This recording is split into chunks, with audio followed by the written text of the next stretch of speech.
Welcome back, everybody, after a few weeks' break to the next episode of Rise of the Runelords. I hope everyone's had a fantastic couple of weeks off. I definitely had. And I'm gonna unmute you guys now, and I just want to say, Toll, whatever you did last time to fix the captioning thing, I didn't realize before we started, but it's doing it again. Um, I don't know what it was. I think I wore headphones. Let me do that. Probably. That's okay. Totally fine. In any case, where were we? I have no idea. I can't remember. Um, I mean, I think we were in Sandpoint. Thoughts?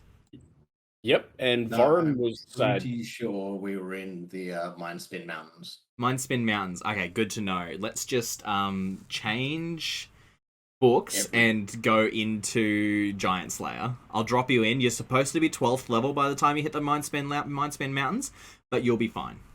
Yeah. It's cool. It's nothing I haven't lived through before. Yeah, you'll be fine.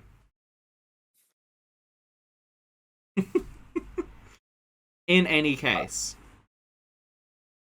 I think we're just going to pick up from the next morning.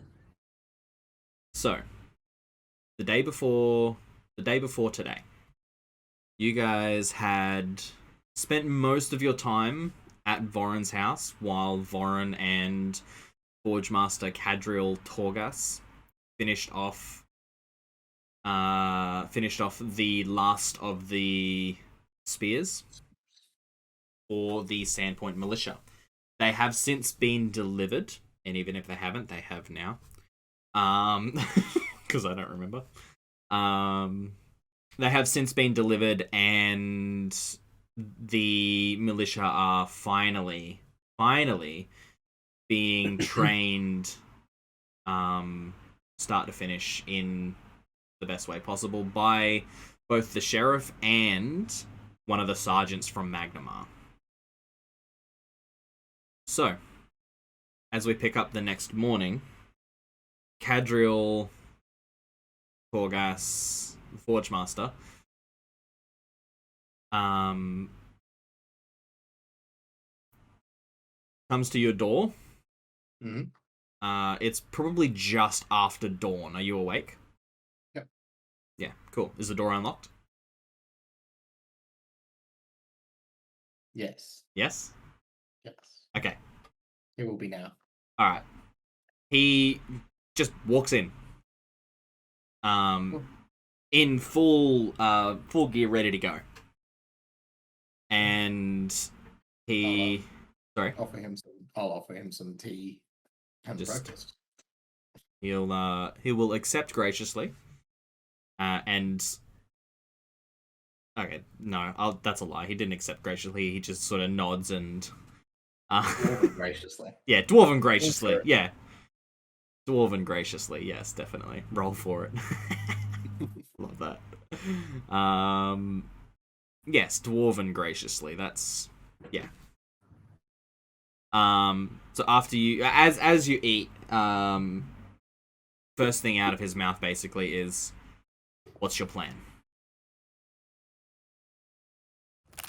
So, and I'm going to pull out a schematic. Yep. I would have drawn.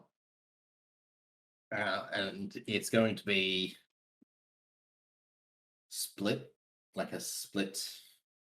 So the hammer's not going to be split, but one half giant's head, like the traditional long dwarven, dwarven long hammer. Yep. And the other half, like a goblin's skull. Mm-hmm. Changing things so it will make two different sounds as it gets swung through the air. Oh, nice. Also, the goblin's, like the bulk of the goblin's skull ends a lot sooner on the hammer than the other side. So there's like a drawn out long bit at the back that matches with the giant skull, but that's going to have the weight to sort of even out the two sides of the head, carrying through the holes on both sides. And I want to use the eye socket of the previous one in the giant's skull head side, because that's the right side. Gotcha. He looks it over, and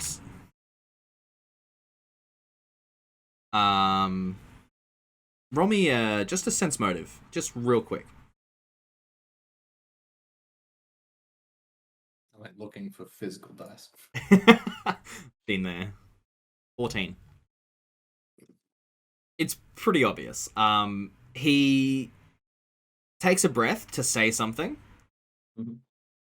and possibly make an adjustment, but bites his tongue and stops himself.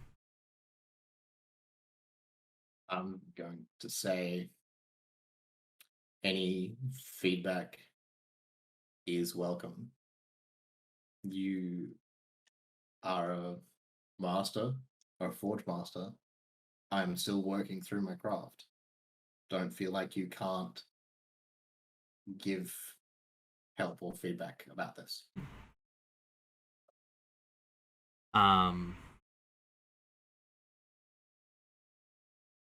He does hesitate, and never known him one to not speak his mind. Yeah, so it's a little weird, which is why it's pretty obvious that he's not. So he takes a deep breath, and he says,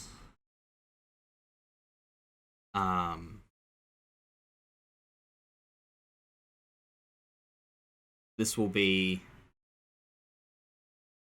the first real weapon, the first warrior's weapon that I will have a hand in forging in many years. The spears, they are warriors' weapons, but this is different. The people wielding them aren't necessarily Exactly.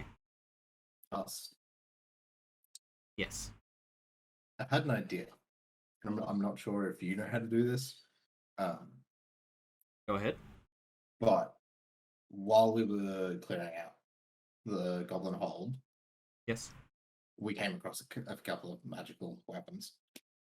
And obviously magical weapons work better than something mundane that I can forge. That they do. So if you know any way how we can, I don't know, smelt one down, sacrifice one weapon to transfer the magic from it to this hammer.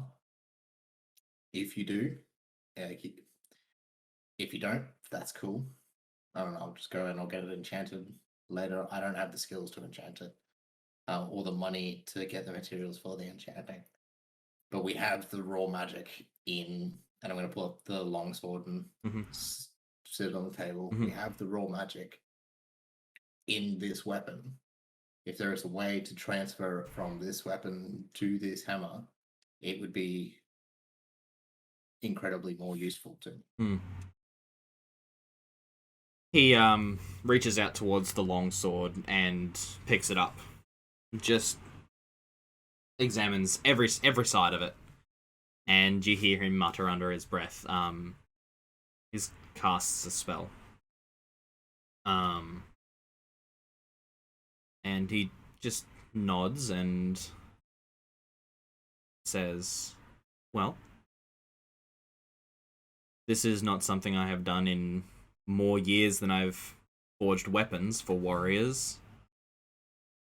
However, it is possible. It is not cheap, Fine. But it is possible. What do we need? The question I didn't ask before, which is more important now. How will this be decorated? How will this be ornamented? This is not just a weapon. Especially once it becomes magical. It is not just a weapon. It is a tool for forging destinies. Both yours and others. How will this be ornamented? Well, I hadn't If thought about the flagrancy of it, I guess. Mhm. I'm a fairly simple man and also gesture around. he nods. Fairly simple dwarves are fairly have a fairly simple tradition. Are you faithful in the extreme to Torag? I think you know that. Or a question you needed to answer to yourself? Is my confidence not an answer to you? And he says,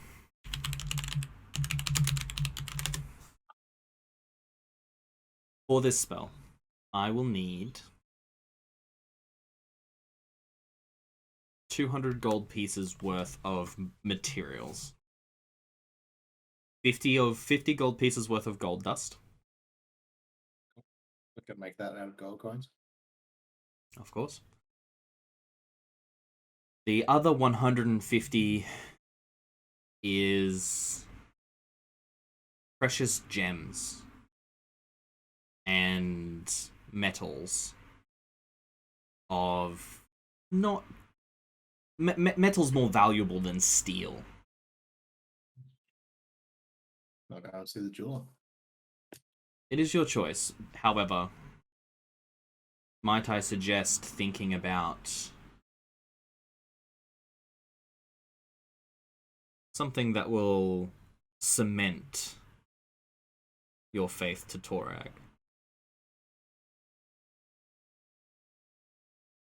In not just in everyone else's eyes, not just mine. And not just yours.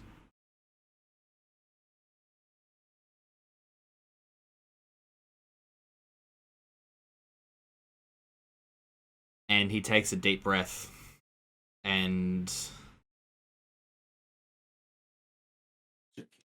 he looks troubled. And he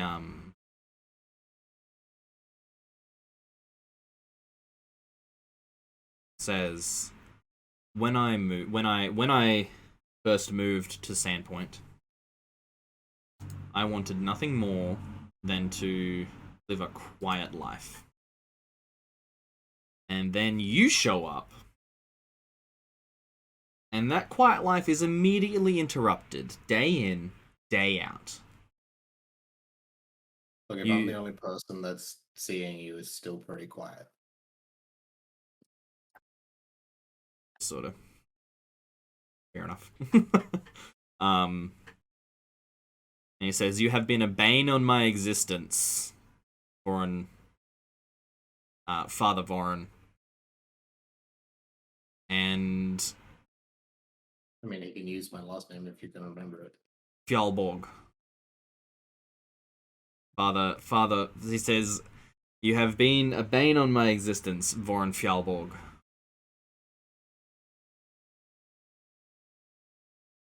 I'll take that as a compliment. I'll try to. More a compliment than I've given anyone else in 20 years, 30 years, however long it's been. Go see the jeweler. And he stands up and heads into the forge, and you hear him not starting the forge, but just... I would have already done that. Fair enough. He's just starting to organize and get ready. Yep. Cool. Okay. I need to go see the jeweler then. Mm-hmm.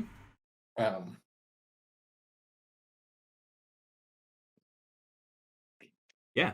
So you probably have a pretty good working relationship with a lot of the artisans in town. Yeah. So a lot of them. Was he hinting at using a holy symbol, like a precious metal holy symbol? Roll me a sense motive. And is that something that Voron would is that something that Voron would be open to?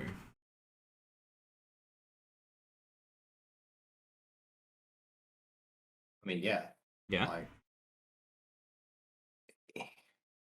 it wouldn't necessarily be destroying the holy symbol because we can still imbue that in the weapon somehow. Yeah, definitely.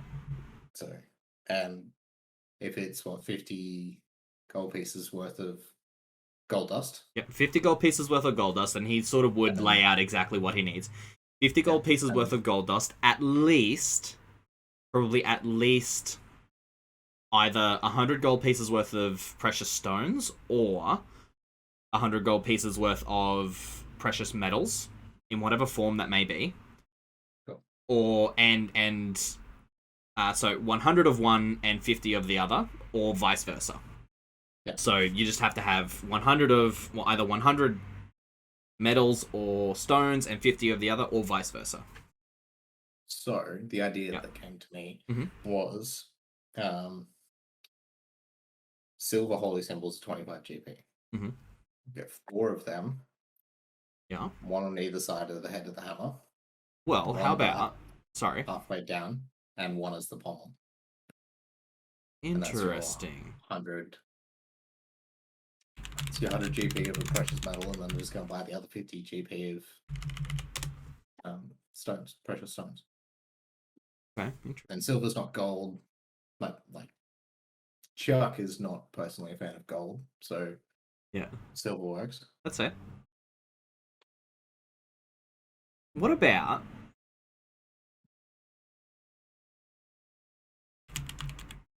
hang on? Apparently, I'm shark. Apparently. Oh, okay. I was thinking a platinum holy symbol, but that's because I'm bougie AF. Yeah, I can't afford that. No, that's fair. If I could afford that, that would. But that's also well over the requirements too. Oh, for sure. Yeah, no, silver sounds good to me. Silver sounds good to me. What gems are you gonna get?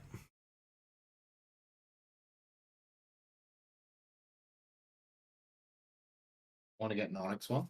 Onyx and a ruby. Yep. An onyx and a ruby at least. Yep.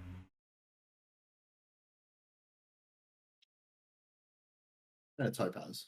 Onyx, ruby, and topaz. So black, red, and sort of a yellowy sort of. Yep. Yellow, amber. Ambery. Yeah.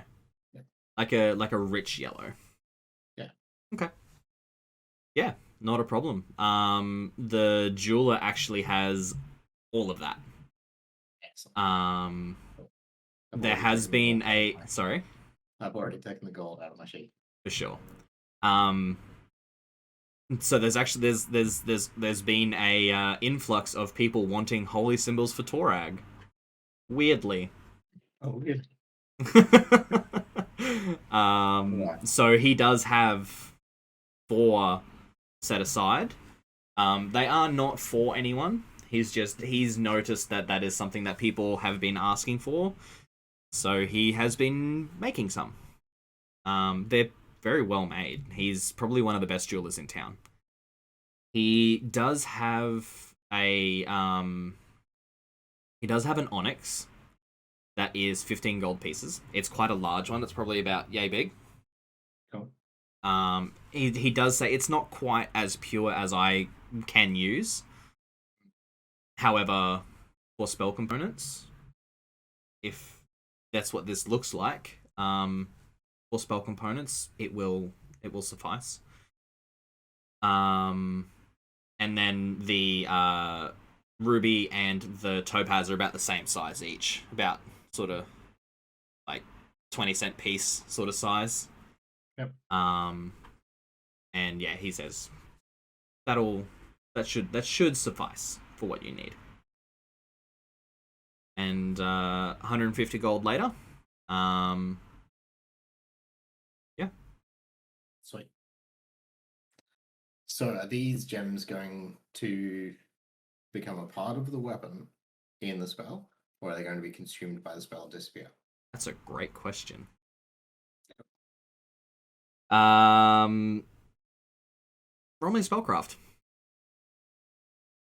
I'm not trained in it. Do you have to be trained to roll spellcraft? I think you do. Yeah. I mean, it's entirely possible. It's a class skill. It's a class skill. I just don't have it pointed in. Come on. What's going on here? Um, It's entirely I don't possible, get many but you're skill not points. sure. Yeah, cool. No, that's fair. That's fair. Because I had an idea if they were not consumed by the spell, but they became a part of the weapon. That is something you could definitely ask the Forge Master. Yeah. Cool. So you head back home, Mhm. and the Forge Master is waiting. It's probably only been about 10 minutes, 15 minutes, if that. The jeweler was open. Well, this like you know which ones are open at pretty much just after dawn, so you probably went to one of them. Which ones I can talk to? Which ones you just can went to door. exactly, Yeah. exactly. So yeah, he's waiting for you, and he says he sort of holds his hand out for the materials.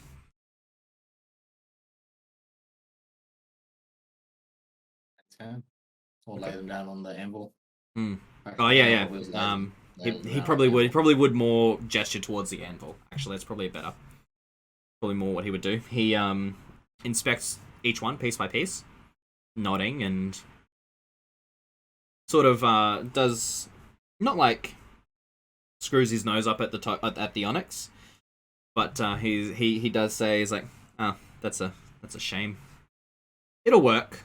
It will work, and it will be purified. Shame but of the quality, or shame of the quality. Yes, quality. Okay. Yes, of course. So, one thing I do need to make you aware of, or each of these materials will in fact become part of your weapon.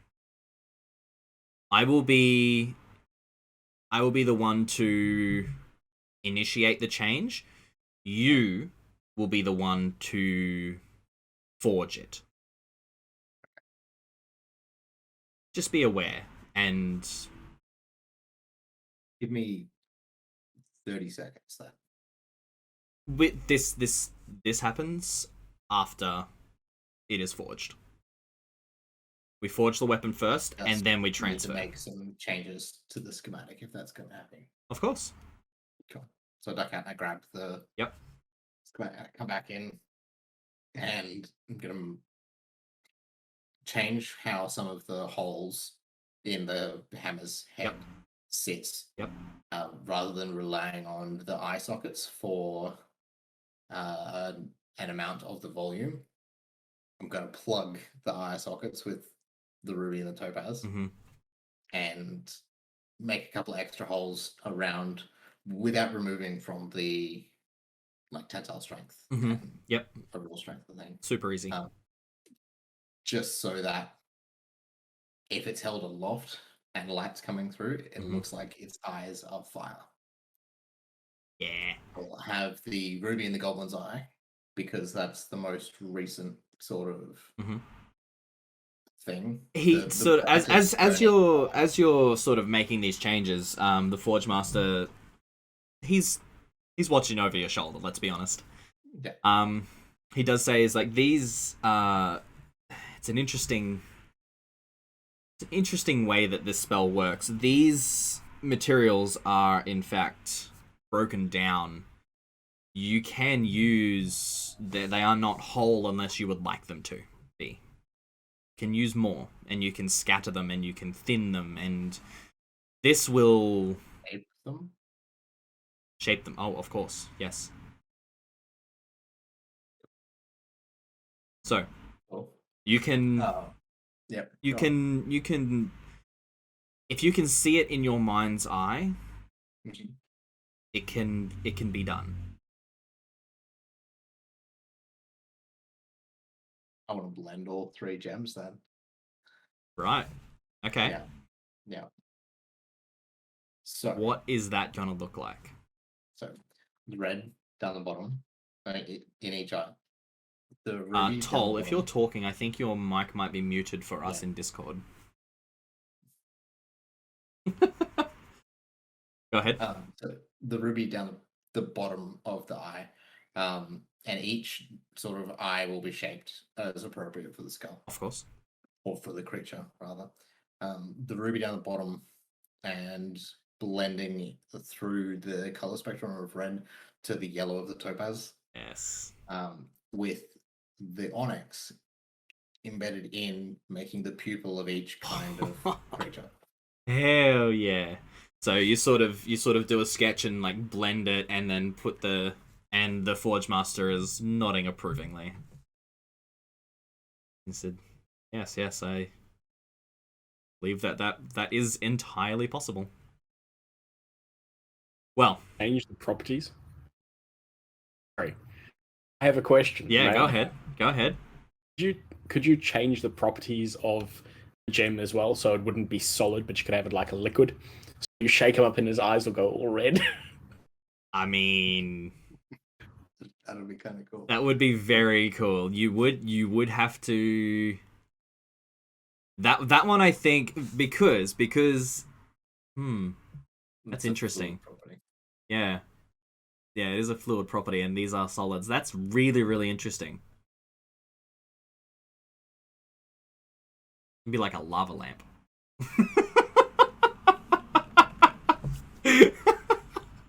No, that's really cool. I love that idea and I am definitely going to use it one day for sure. So, at this point, I'm going to say that from here on out, you guys are taking 20 on your craft checks for this. Okay. It will take as long as it takes. Mhm. And yeah. That's all there is to it. In fact, I'm actually probably going to say it's going to take the entire week. Yeah, it will take at least that. Minimum. So my taking 20 check in town on a craft check is 60. Not including any buffs from him or anything like that. Well, it's a +5 straight off the bat. And because you guys are both 70. Yeah. So super easy. He's probably over 100 on this one then. But super easy. Not an issue. It will take you the entire week because of the artistry involved. If you were just making a long hammer, you'd be done within an hour. But because of the artistry involved, it will take you the entire week. That's cool. That's very good. You guys get all the materials together, and the Forge Master. What languages do you speak? Why am I looking for a physical sheet? Because you miss playing with the physical dice and physical sheets and everything? I do. Same. I speak Dwarven, Common, and Terran. Good. He starts speaking, not speaking, but kind of chanting. Yeah, like an ancient dwarven hymn of forging in Terran. Cool. You're probably not quite familiar with it. Roll me a religion check.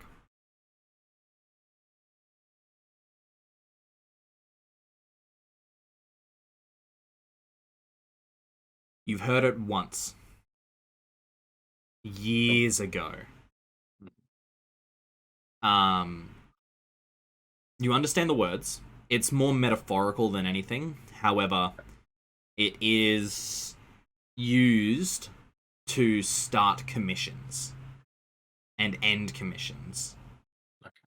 Not just of items, but of people and of destinies. And it was the one time that you heard this hymn, it was muttered under the breath of your commission. Cool. and it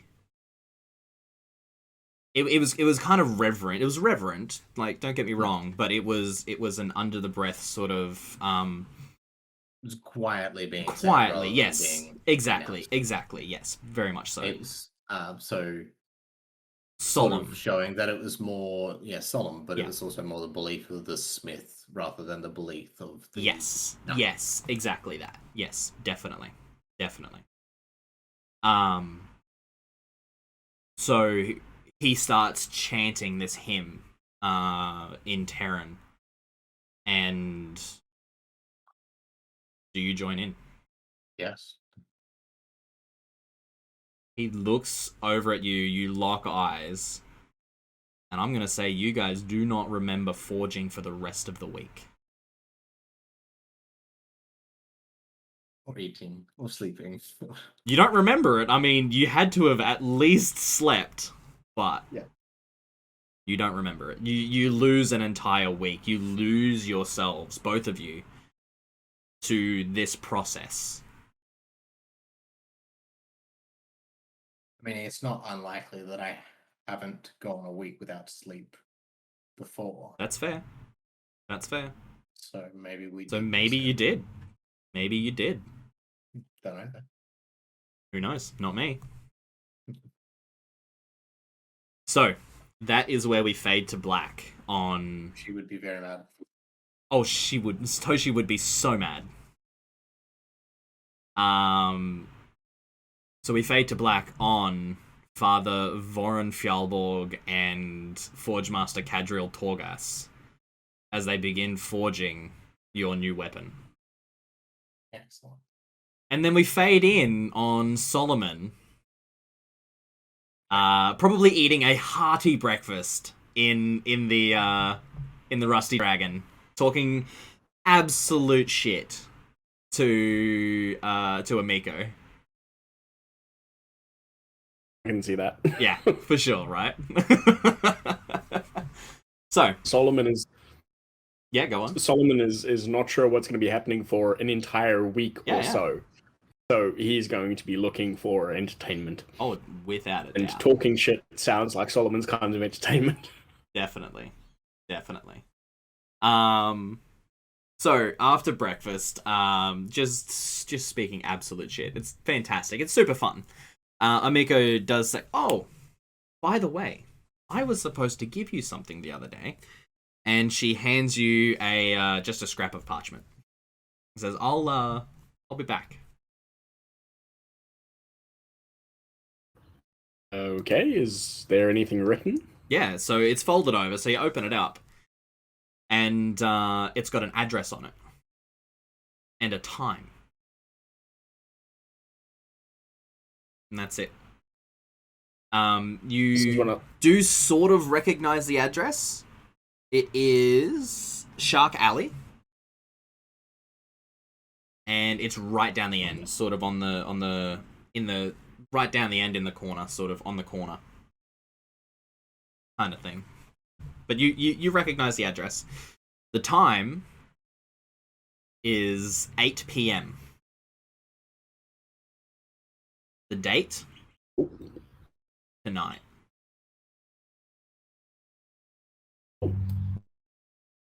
Amiko comes back and says, "Oh, that was delivered by a very, what's the word? Pungent fisherman. He kind of scared off half of my my lunch crowd the day he brought that in, and it's fine. It's fine. It's fine.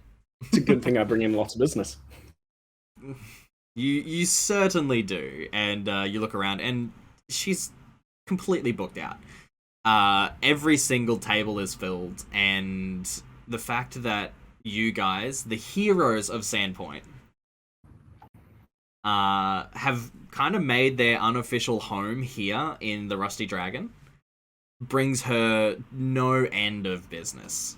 Usually she would have like a breakfast rush, a lunch rush, a dinner rush, but it's kind of just an all-day rush now. You do actually look around and you notice 3 new faces of servers that you have never seen before. So business is booming for Amico, and you kind of get the feeling that a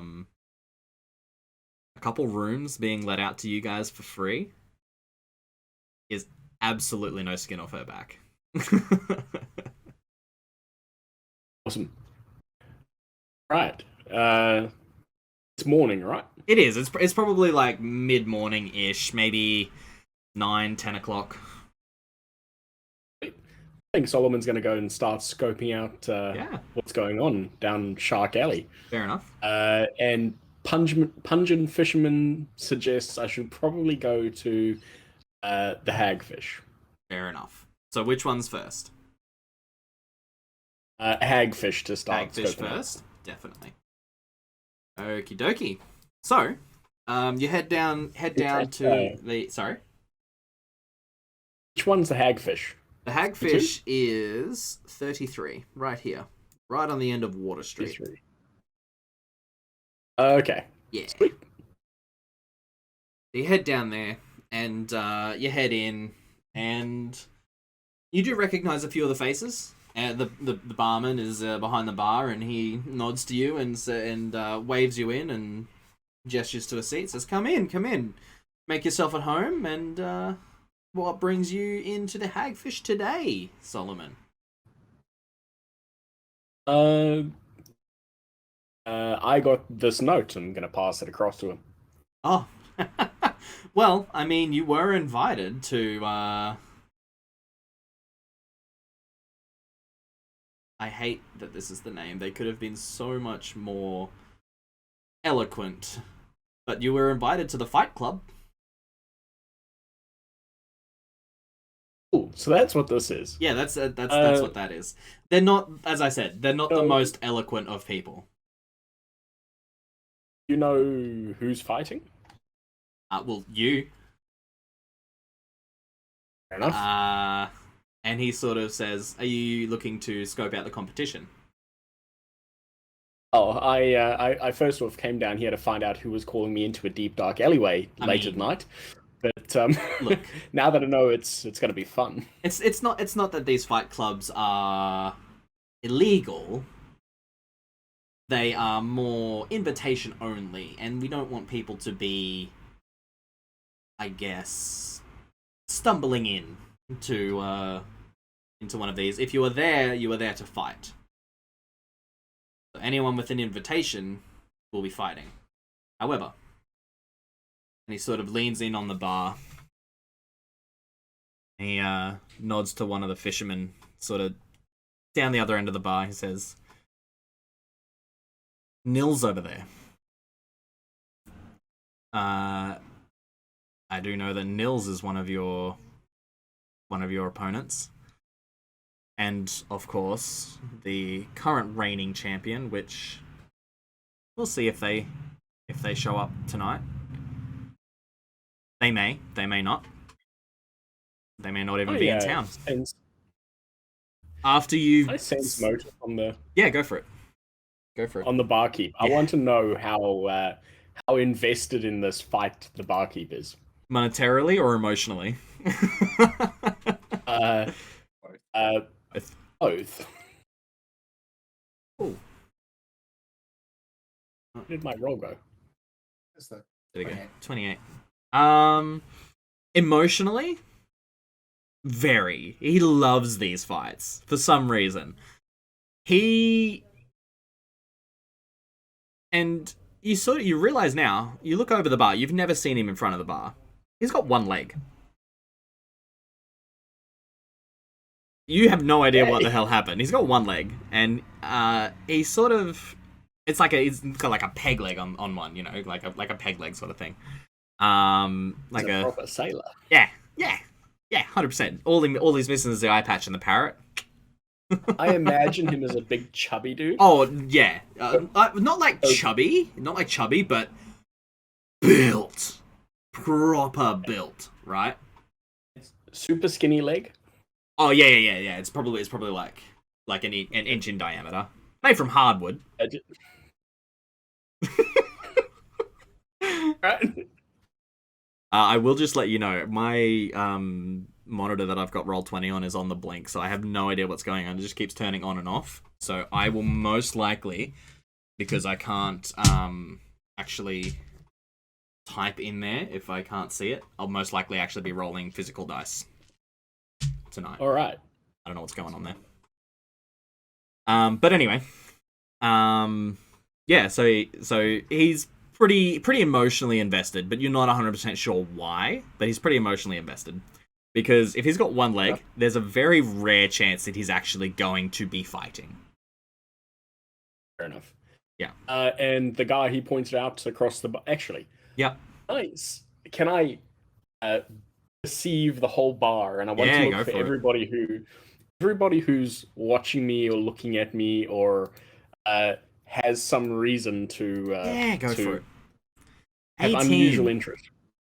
Nils with like he's deep in his cups. He's definitely fucked up. He just looks up and he's fucking one eye's going this way, one eye's going the other way. He's like, the fuck you want? Kind of thing. He's very drunk. Right. It's 9:15 or 10:15 at this point. He's very drunk. And you get the feeling that he's probably not going to be sober by tonight. 9:15 in the morning. Oh yeah, he's fucking proper munted. Yeah. I love that word. It's my favorite word. But yeah, no. So Nils, as he hears his name, he's like, "What?"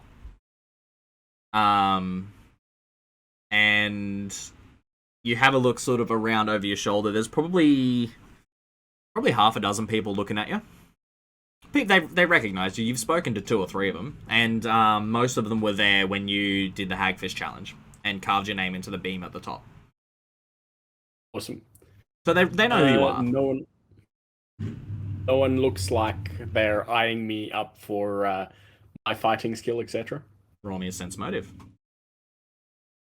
That's less of a perception, more of a sense motive. Nils definitely is not. He's got one eye on the wall and one eye on his drink. Yeah, pretty much. One eye's on the roof, one eye's on his drink, and he's just fucking trying to stay seated. He's holding on to the bar so he doesn't float away. I've only been there once, guys. I don't think I've ever been there. So. No, look, it was bad. It was not good. I think I was 18. Oof. It's always when you first. Always, because you don't know your limits. No. Nils knows his limits, and they're left in the dust. So you do notice one other guy. He's not quite as munted as Nils. But he is sort of looking at you, sort of not like this is sort of more like a sleepy drunk. So he's like half like and his big beard, like it doesn't just come down, it comes out and then around. Big beard, probably at least like that kind of thing. Shaved head and tattoos, top to bottom. He's definitely eyeing you up as well. Cool. So at least 2 guys in the bar. Yeah. Is it Popeye's nemesis? Sure. I don't know who that is, but I'm sure. A big sailor. That's fair. Popeye, the guy. I know Popeye. Yeah, the one that's always trying to steal Popeye's lady. Like physically steal her, not. No, I get you. I don't remember it. I don't remember it. I'm sorry. Olive oil. Yep. Amazing. Right. But yeah, he's definitely, and he's pretty built as well.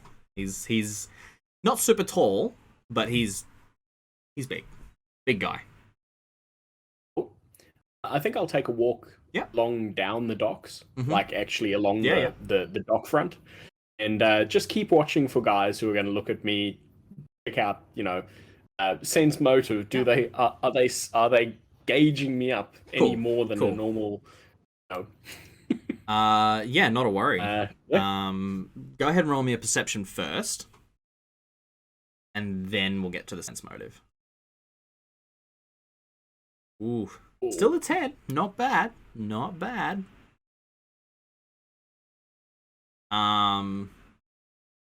Okay, there's like, as you walk down, there's probably a few dozen people that sort of look up and give you a sort of an up and down sort of thing, and then, interesting.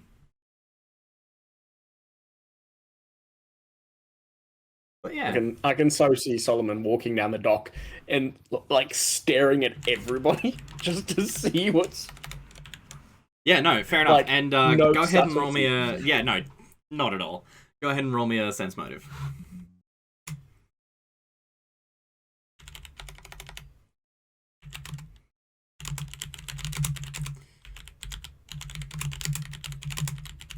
Uh, 17.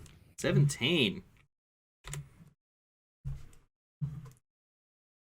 None of them are really eyeing you up to see sort of what capabilities you have or anything like that, as far as you can tell. Most of them are just sort of looking up, who's this guy, and then going back to their work. There's one that sort of gives you a like a weird sort of, where the fuck do I know this guy from, kind of thing. Does Solomon stand out amongst the fishermen? I mean, he's tall and yeah, so forth, but for one, he doesn't have any tattoos, and two, he's very young. Fair enough. Funny you should mention tattoos. Yeah. While you guys were talking about the weapon, I was wondering if Solomon should get a tattoo. Go on.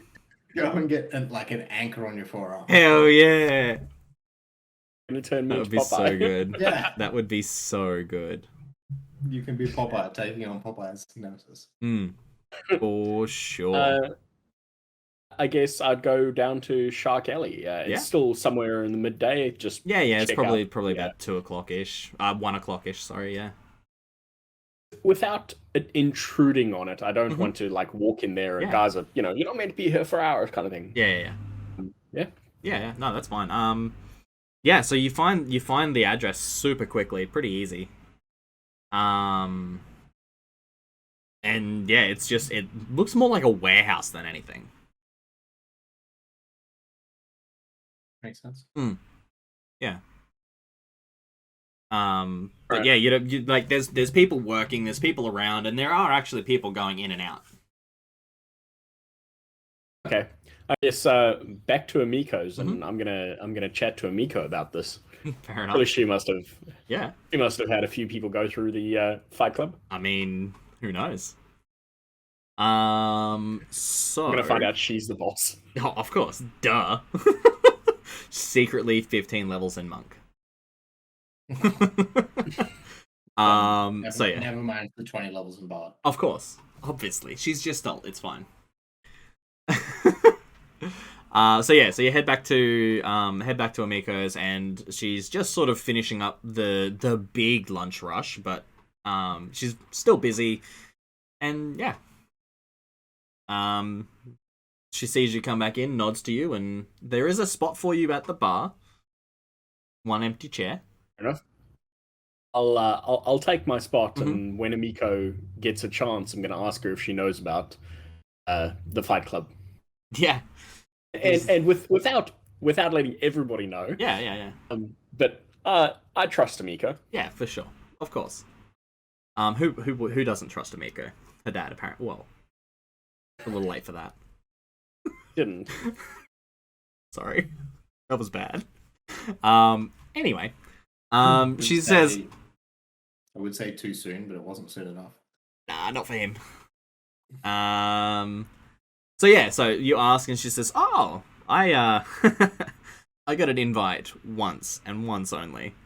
I did not accept. I am not built for hand-to-hand combat.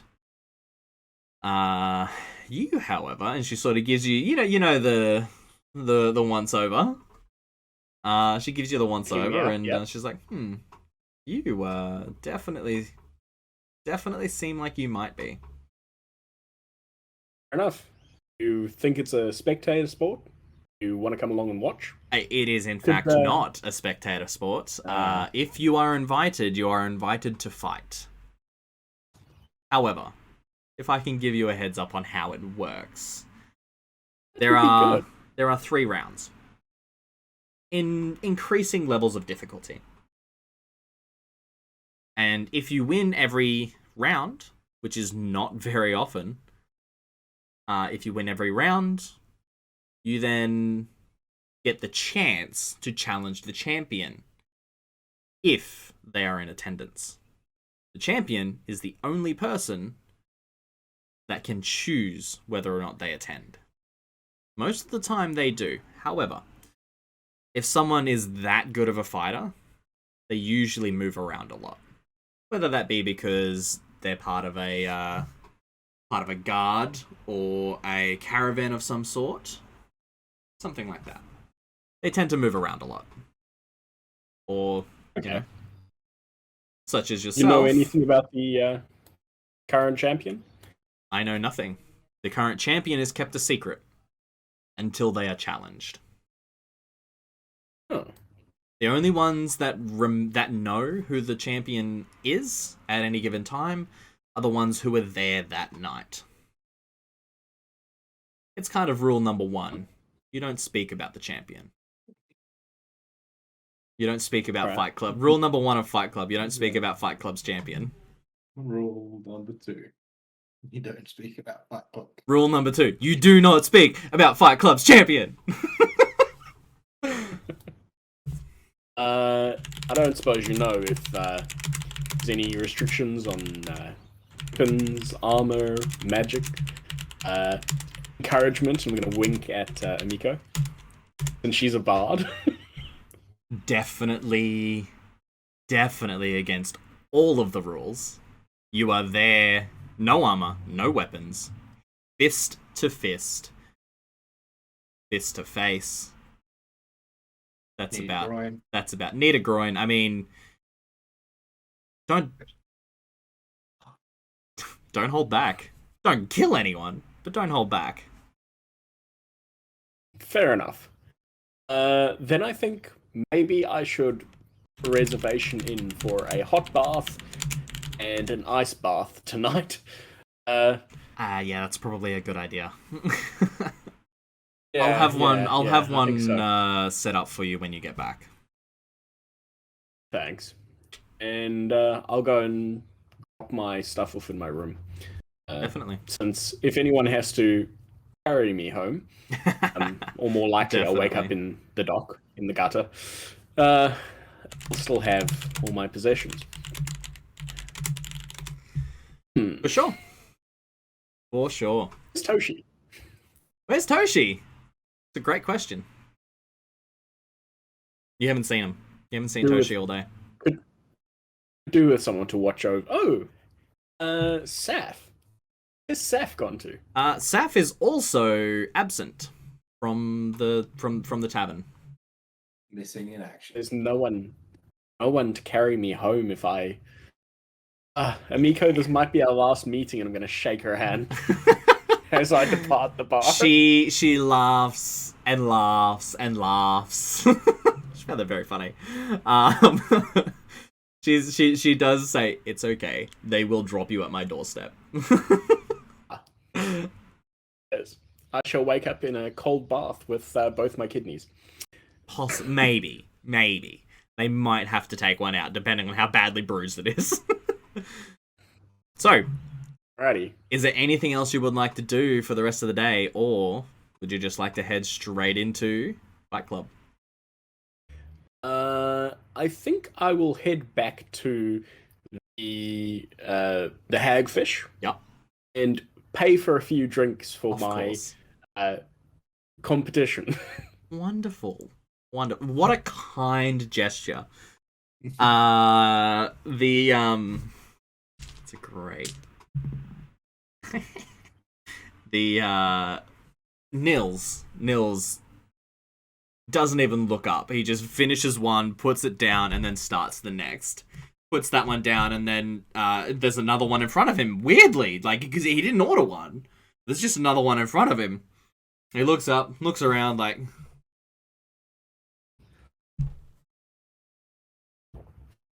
Definitely falls asleep on the table for a good 5 minutes. Minimum.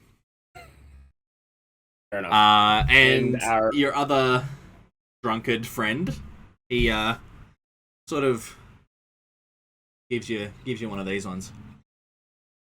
And starts drinking it. Man of many words, that one. The bartender, however, just grins, shakes his head, and tactical strategy. I like it. Yeah, I get the feeling I might run out of coin before they ran out of stamina.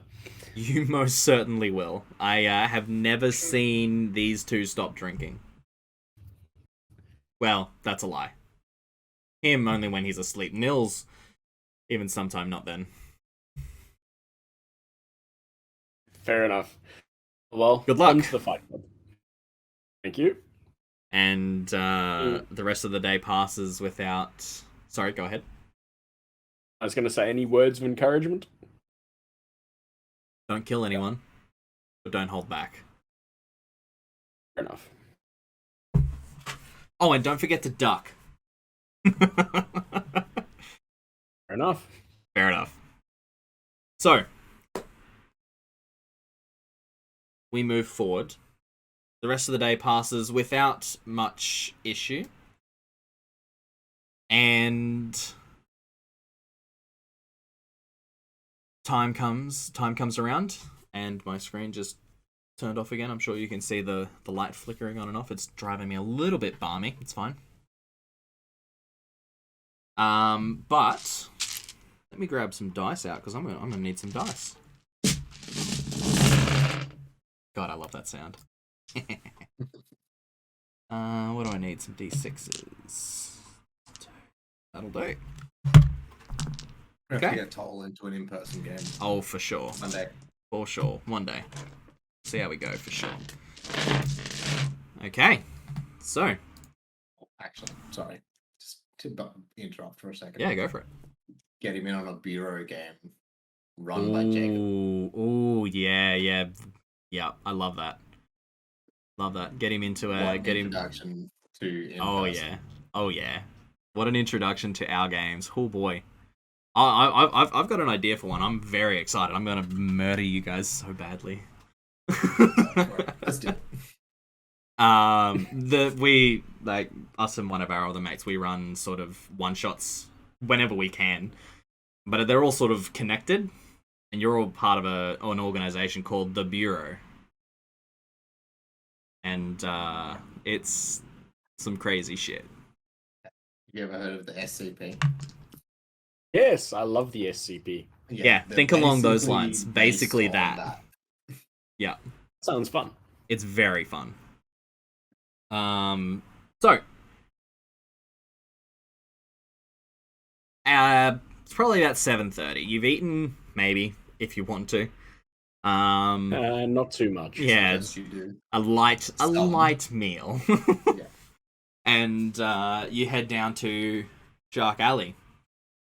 It is a lot busier than you expected it to be, and everyone seems to be heading to one particular warehouse.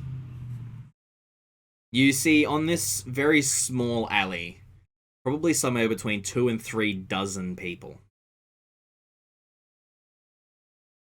And they all file in to the warehouse. And you didn't really get a great look inside, but the entire warehouse, it's not empty, but everything from the center has been pushed to the sides. There has been sawdust just covering covering the entire floor. So because it's on a wharf, it's starting to clump up and it's already starting to get messy. You do spy every sort of 5 or so feet, just another barrel of sawdust. And there are probably about a dozen young kids, male, female, everything. Just shoveling sawdust out into the what you assume is the fight floor. There are probably 4 people running colored ropes, and putting them in, making squares with them. You see a red ring, a blue ring, a green ring, and a white ring.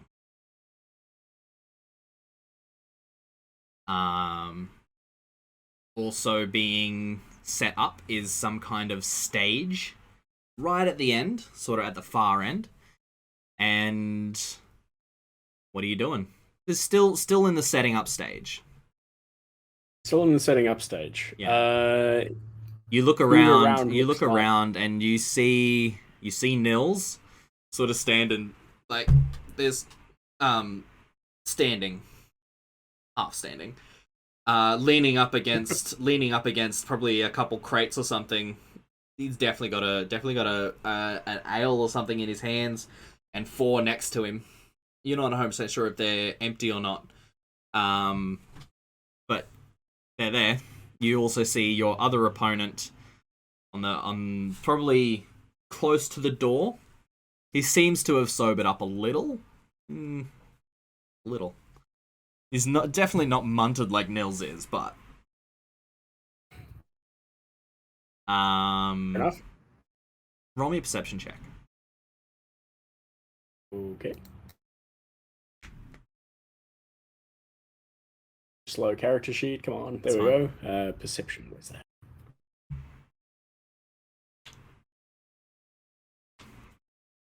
I've clicked. 10. Oh.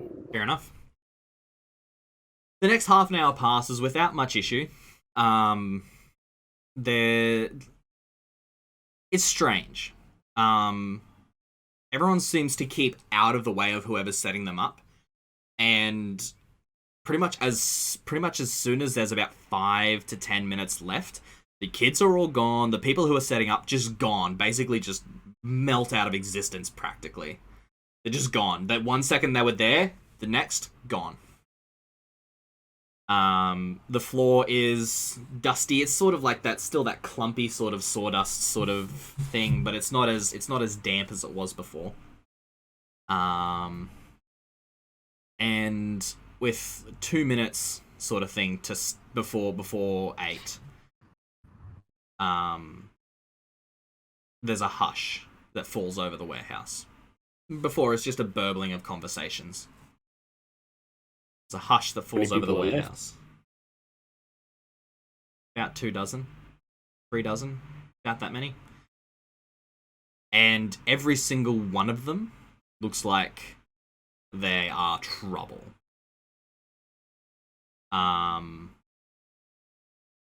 In fact, you look around, you are definitely the youngest. Definitely the most fresh-faced. You definitely look like... No scars. No visual scars, for sure. 100%, yeah. You definitely look like you are easy pickings. Meat. Fresh meat is a great way to say it. 16-year-old Solomon. Yep. That's it.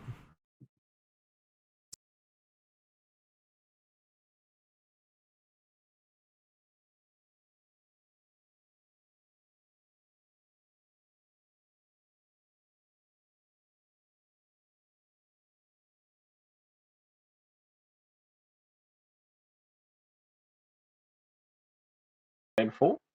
All right. Yeah, yesterday was the winter solstice. Okay. I think we're back. If there's anyone in chat still, just refresh the page. I'm hoping that we're back. Let's go back to live chat. I will exit the chat. There we go. Okay. I think we're back.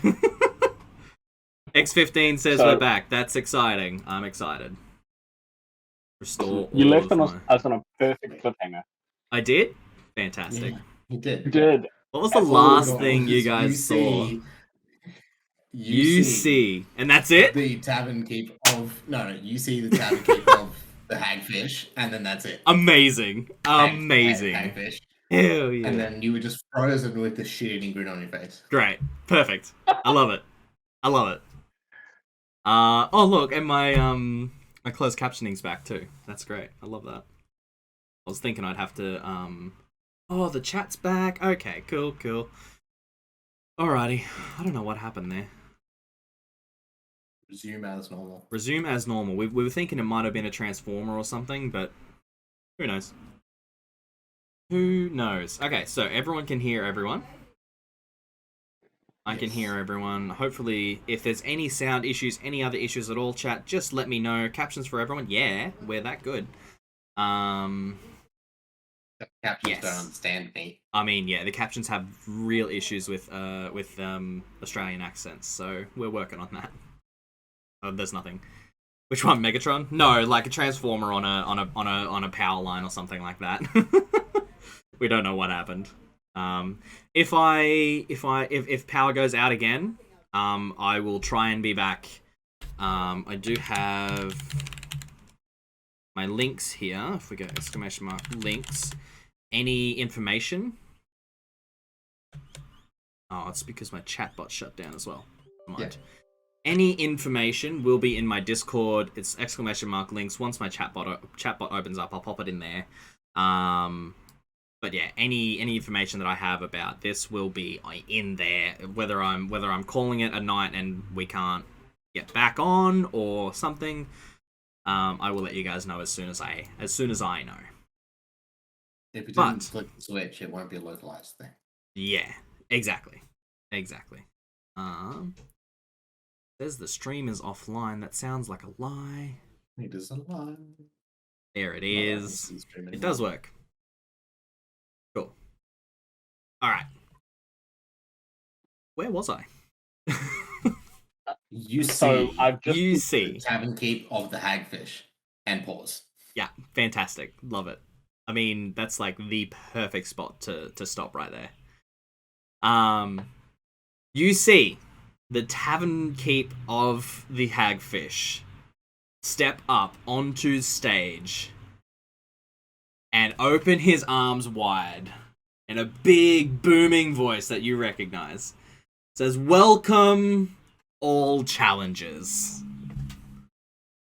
to the 45th of this year.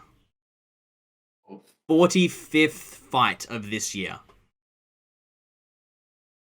We have had multiple upsets and multiple challenges already this year. And I already see multiple new faces. And I'm sure you have too. The first fighters will be," and he reads off a list of names. "Everybody else move to the sides." And there's 8 fighters that are read off.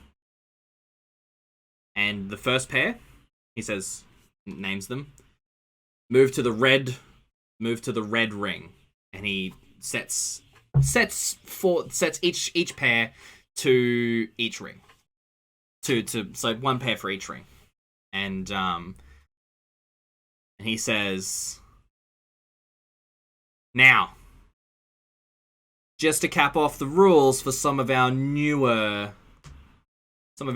fighters. There will be absolutely no magic, no weapons, no armor. You have already all been checked, and if you were trying to cheat, you would already know it.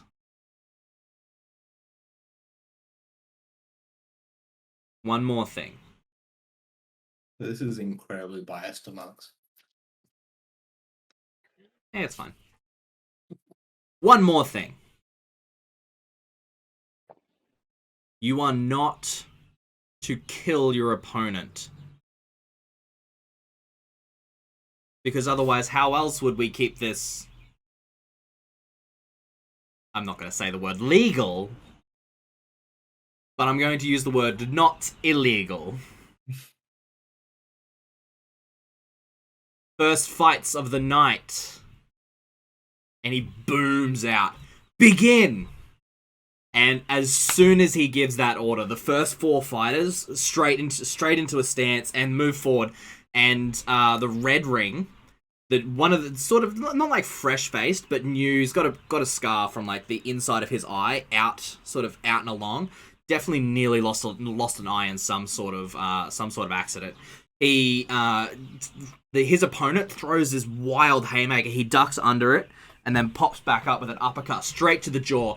The dude lifts off his feet, probably a good foot, crashes down to the ground, just straight up out cold. One hit, smack. Lands. In the green ring, the next one, there's 2 pretty similar heights. One's a little bulkier than the other, and seems to move a little slower. He sort of steps forward. He's probably been in a few more fights than the skinnier guy. Steps forward and he sort of moves nice and smoothly. The skinnier guy throws a couple punches and they're just like slapped out of the way. And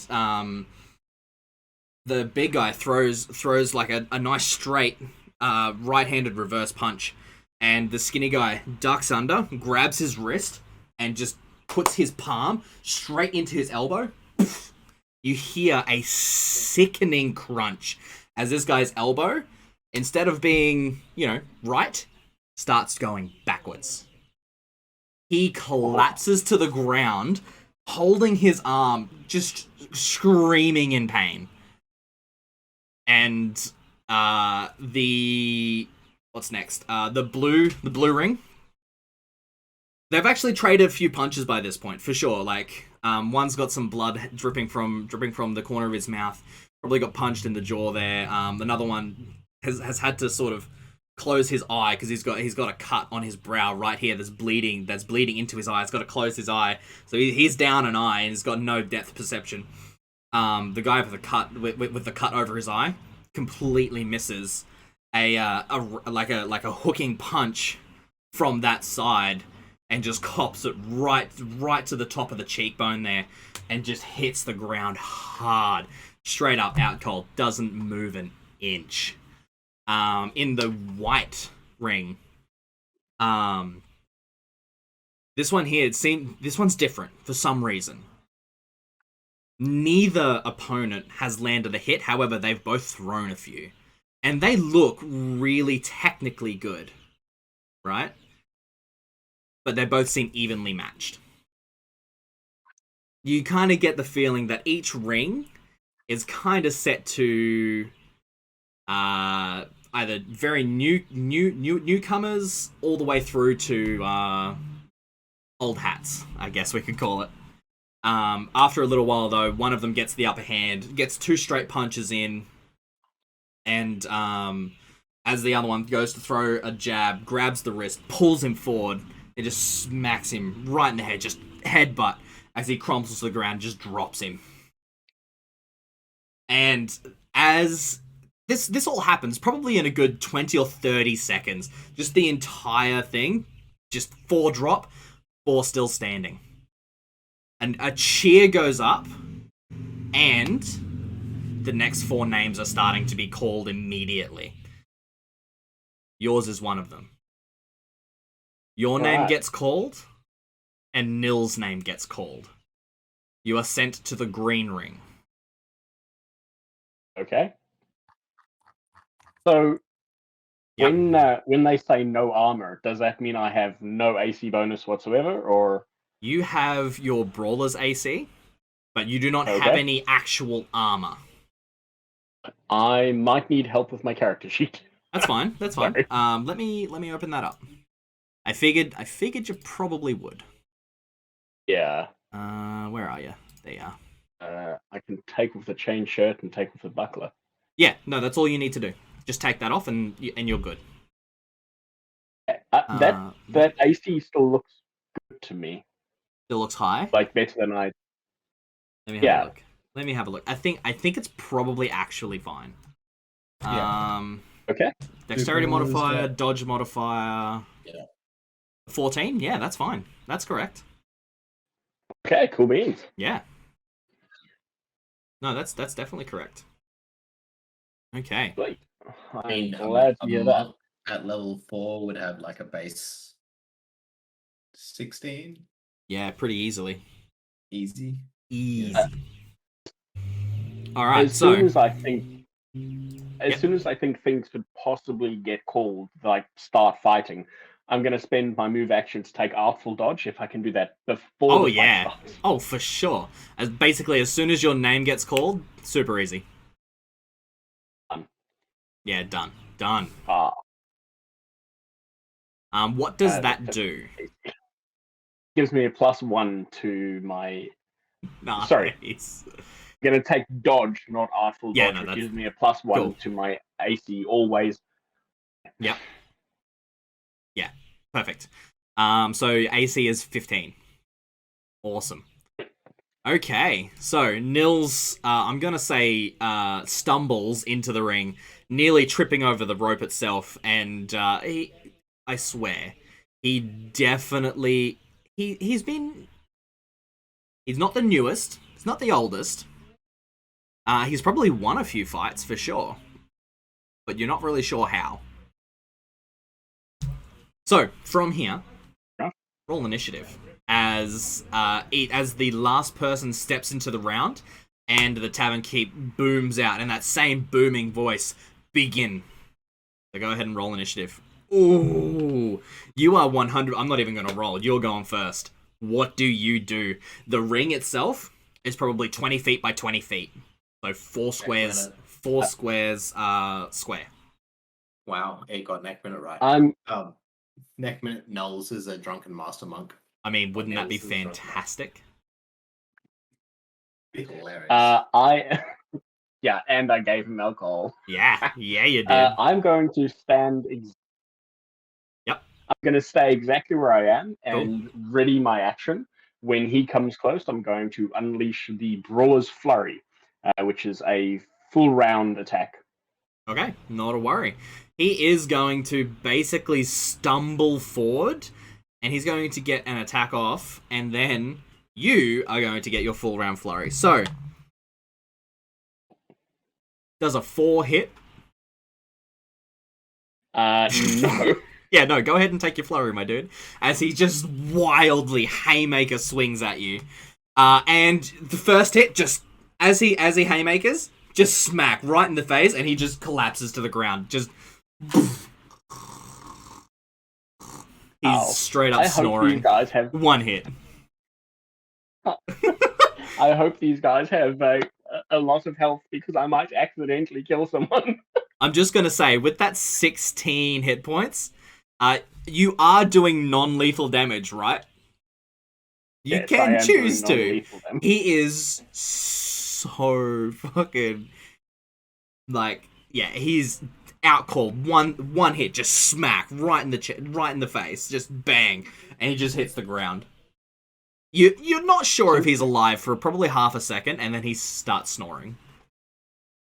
Fair enough. And I'll do whatever the rest of the fighters did at the end of their round. No, that's fair. Some of them, the newer ones, just sort of just nod and sort of walk off.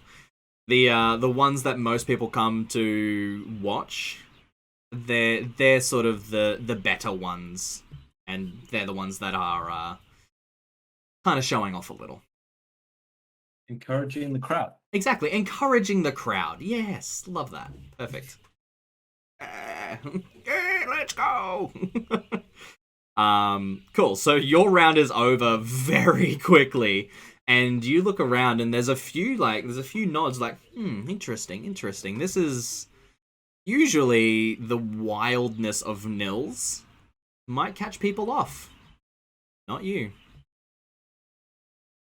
So you step out of the ring, and the Tavern Keep, the name booms out. There's a couple, not the name, sorry. There's a couple injuries.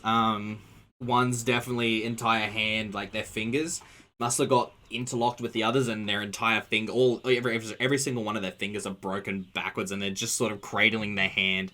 There's definitely at least 3 or 4 broken fingers there. Which, ow.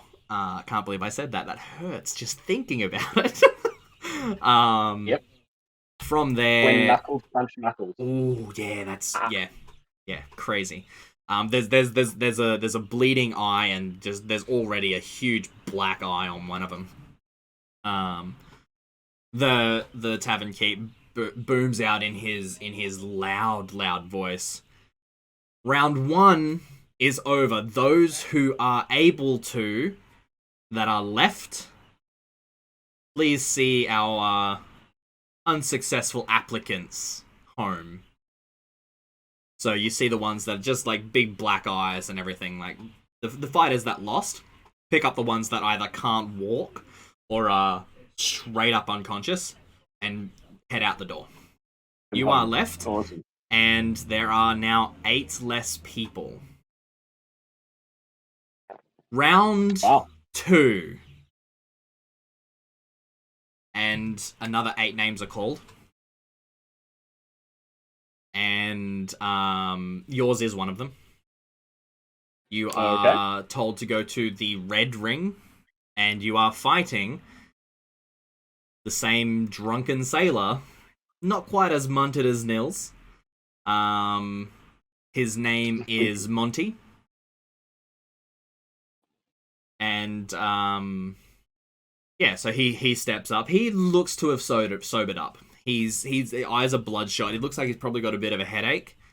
But he looks to have sobered up somewhat. Go ahead and roll initiative for me again, as the tavern keep booms out in his big booming voice. Begin again. Ooh. Oh, never mind. You're gonna go first again.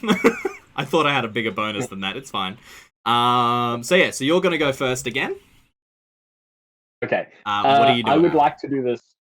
Like to do the same thing. Stay still. Do a brawler's flurry. Yep. But this time I want to use the trip combat maneuvers for both of my attacks. Okay. Cool. Not a worry. So yeah, he steps forward, and his arms are up. He knows how to fight. His hands are up. He steps forward, and he definitely watched your last fight. And he steps forward, and he's a little more careful. He's definitely going to get an attack off.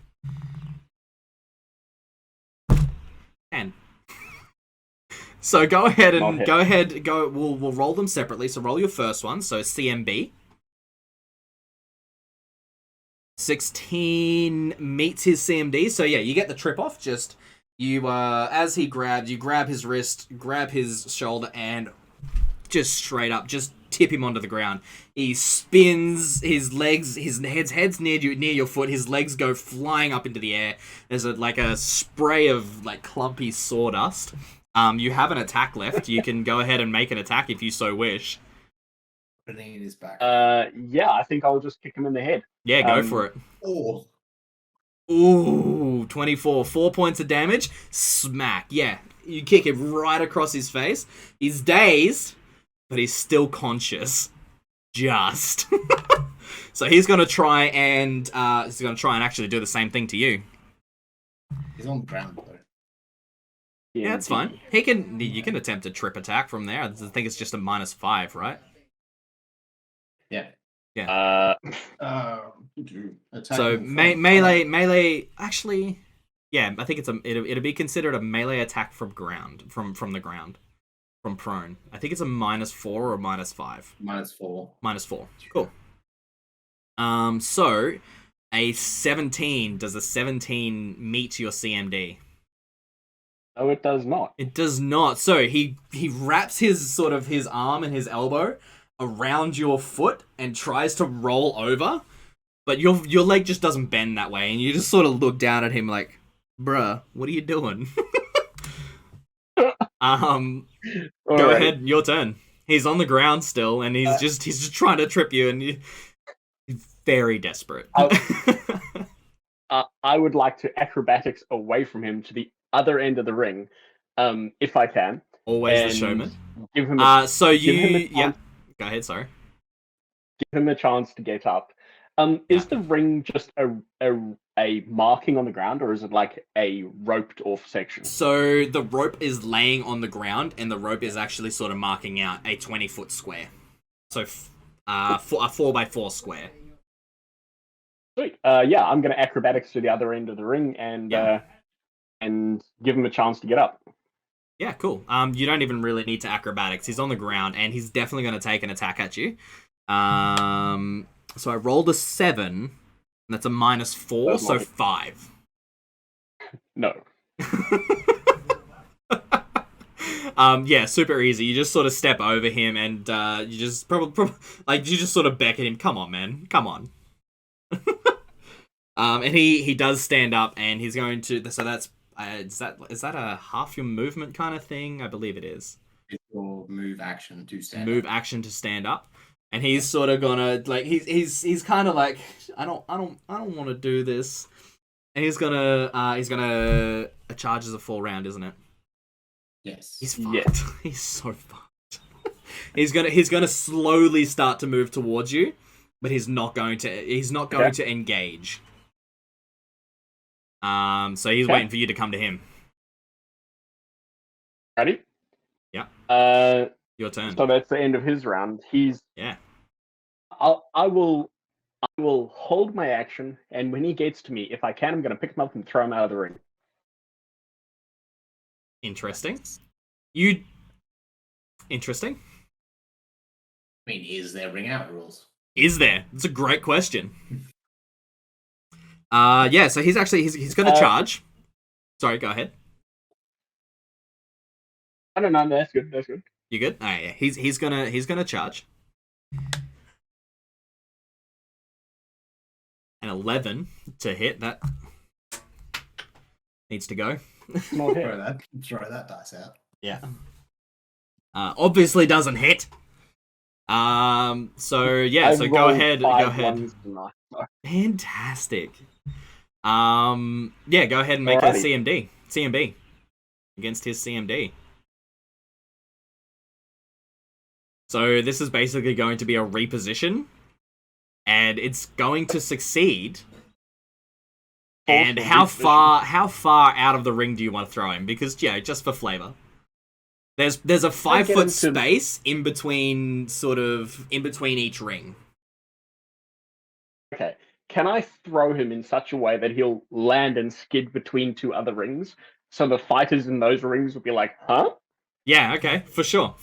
So yeah, same sort of trip maneuver, but instead of tripping, you sort of instead of bending this elbow, you have it flat and you grab his other shoulder and you sort of half throw him, and he sort of stumbles back. Is the back of his ankle hits the rope. He trips, sort of does a backwards somersault on the ground and ends up flat on his face in the middle of all 4 rings. There's definitely a couple. One of them, the one in the green, the blue ring, the one in the blue ring has already finished and is sort of half watching your fight. So yeah, it's just you get a nod of appreciation from that one. Can I just interject with a really cool thing for a moment? Yeah. So in Silat, there is a throw that I don't remember what the Indonesian name is, but it basically translates to the scales of judgment. Oh, nice. And when somebody charges at you, you go into Prince stance, which is, if I can get in front of the camera to do something. This way. Yep. You drop to one knee, go and then up between their legs over the top. Yeah, it's pretty much what he's done, and kind of thing. What I pictured someone. Oh yeah, for sure. Just yeet. Yeah, 100%. Just somersaults, hits the ground. Yeah, definitely. That's what happens for sure. Okay. However, is there a referee? Oh no, definitely not. There is, however, a couple other fighters standing in the middle. They grab him by the scruff of his neck, stand him on his feet, and push him back into the ring. Okay. He does lose his turn doing that. However, he is pushed directly towards you. He's in range, and what are you going to do? I'm going to apologize, and then I'm going to Brawler's Flurry. Fantastic. Ooh, Easy. Left, right, good night. He's flat-footed, he's off balance. Oh. Yeah, left, right, just bang, bang. And he drops.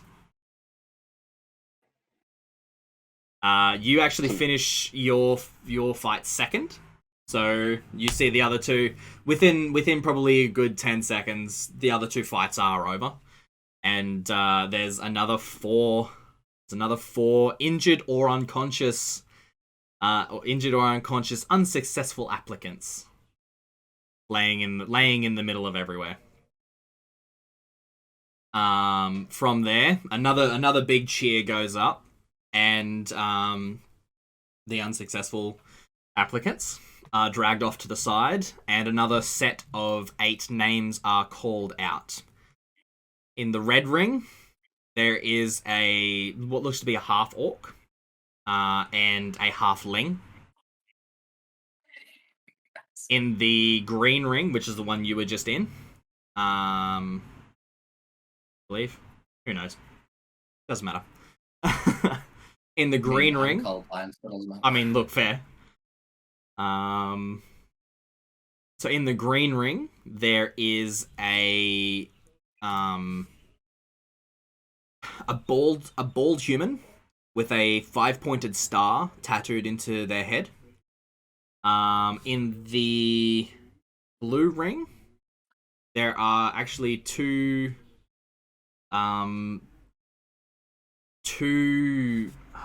Why can't I find my words? 2 sailors that look pretty identical. And in fact, it's a little strange how identical they look. And in the white ring, there is a pretty grizzled looking guy.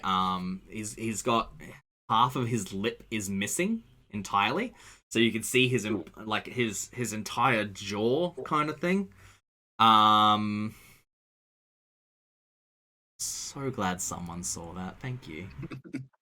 I wasn't going to say anything. Yeah, it's fine. You don't know. You're not there. Exactly.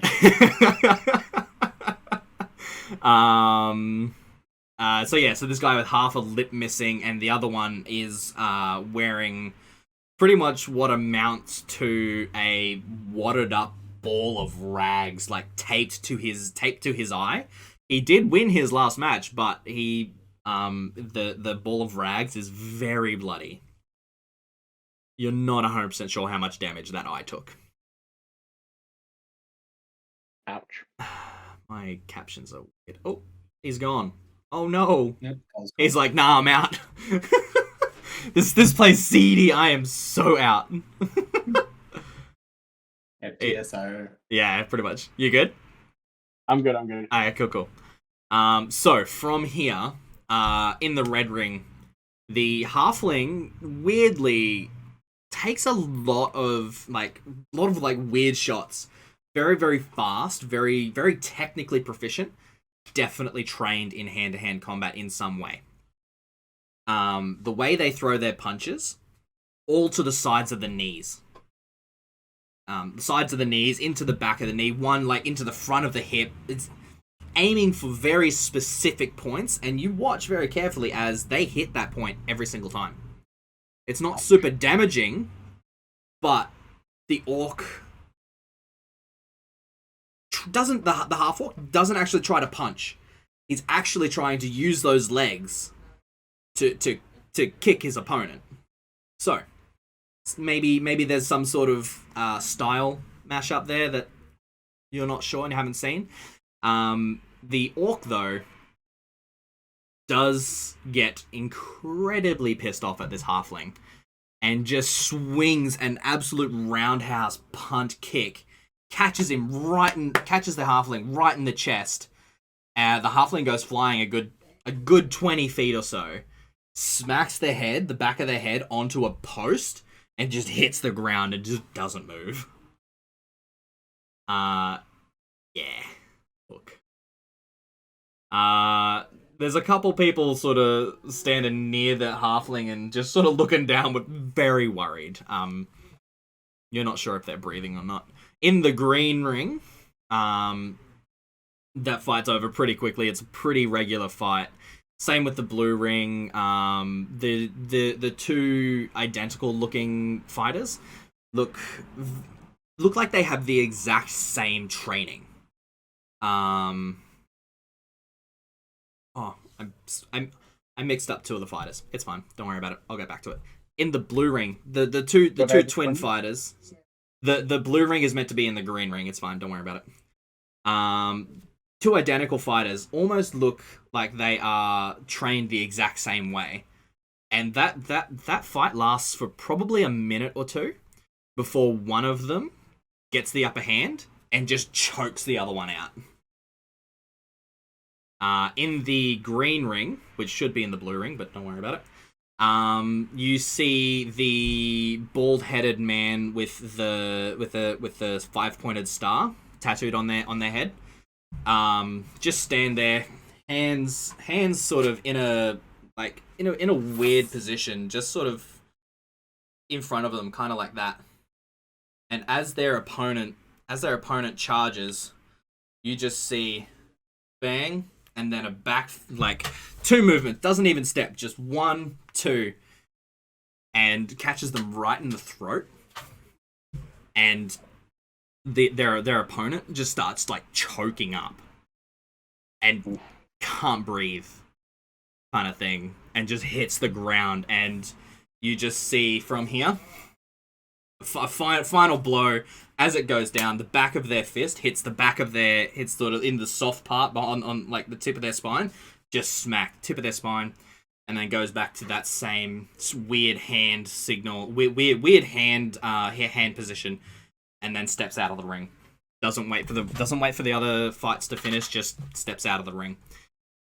The one with half of their lip missing very, very easily just smacks this guy with one padded up eye on that side, just constantly aims for that side, just goes for it, smacks him like 2 or 3 times in the face, and just the overwhelming pain.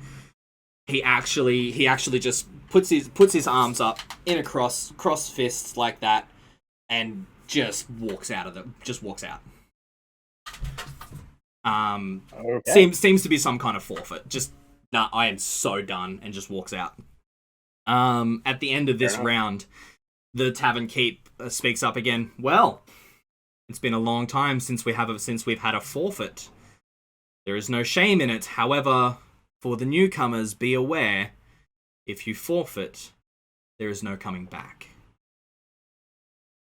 Congratulations to our successful applicants. Those who are able to, same spiel. Those unsuccessful who are able to, please help our other unconscious and injured unsuccessful applicants home. And half of them pick up the rest and then head out. At this point, there is only 8 people left. Your name is called. You are put in the red ring. And actually, no, I tell a lie. The rings are changed, so there's only a white ring left. And it's right in the center. First 2 names is that man with the red with the tattoo. And the half orc. That fight is over incredibly quickly. The man with the 5-pointed star tattoo stands in that same stance, just feet shoulder width apart, straight ahead, hands in that weird position, and the orc seems to have worked out whatever issue the halfling caused. Starts off with one sort of roundhouse kick, steps down, another roundhouse kick, and then another.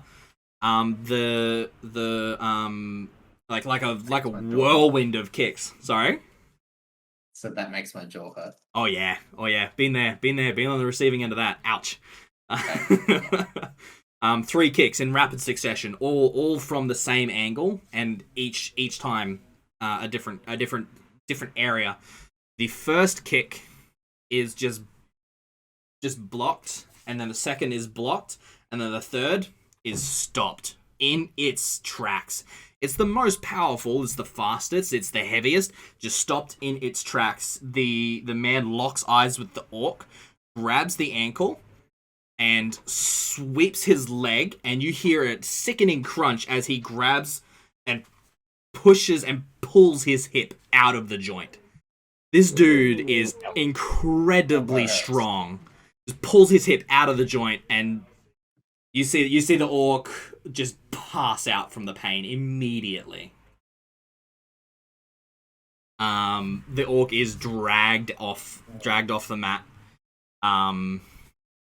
And that 5-pointed star, that man, the 5-pointed star, steps out as well.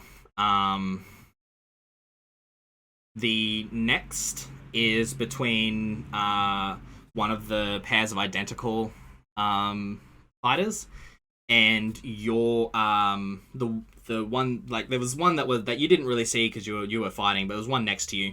The one that sort of had an appreciative nod towards you.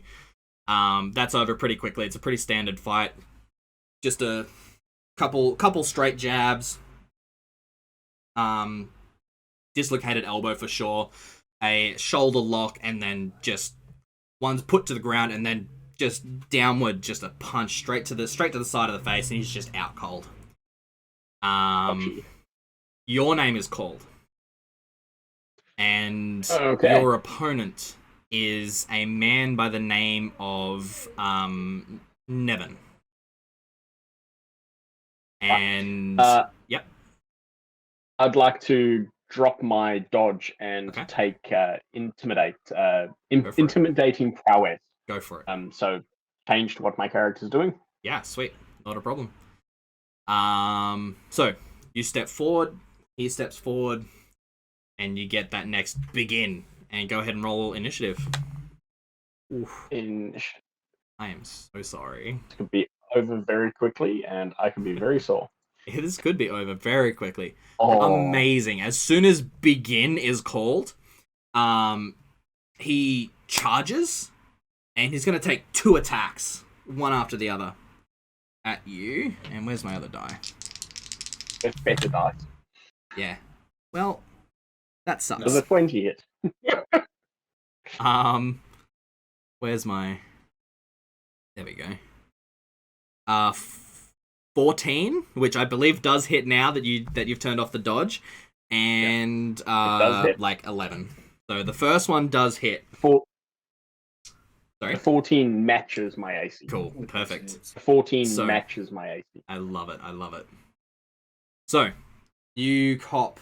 So you manage to sort of dodge the second hit, but you caught the jab right to the tip of your nose. Your eyes well up, and immediate tears in your eyes.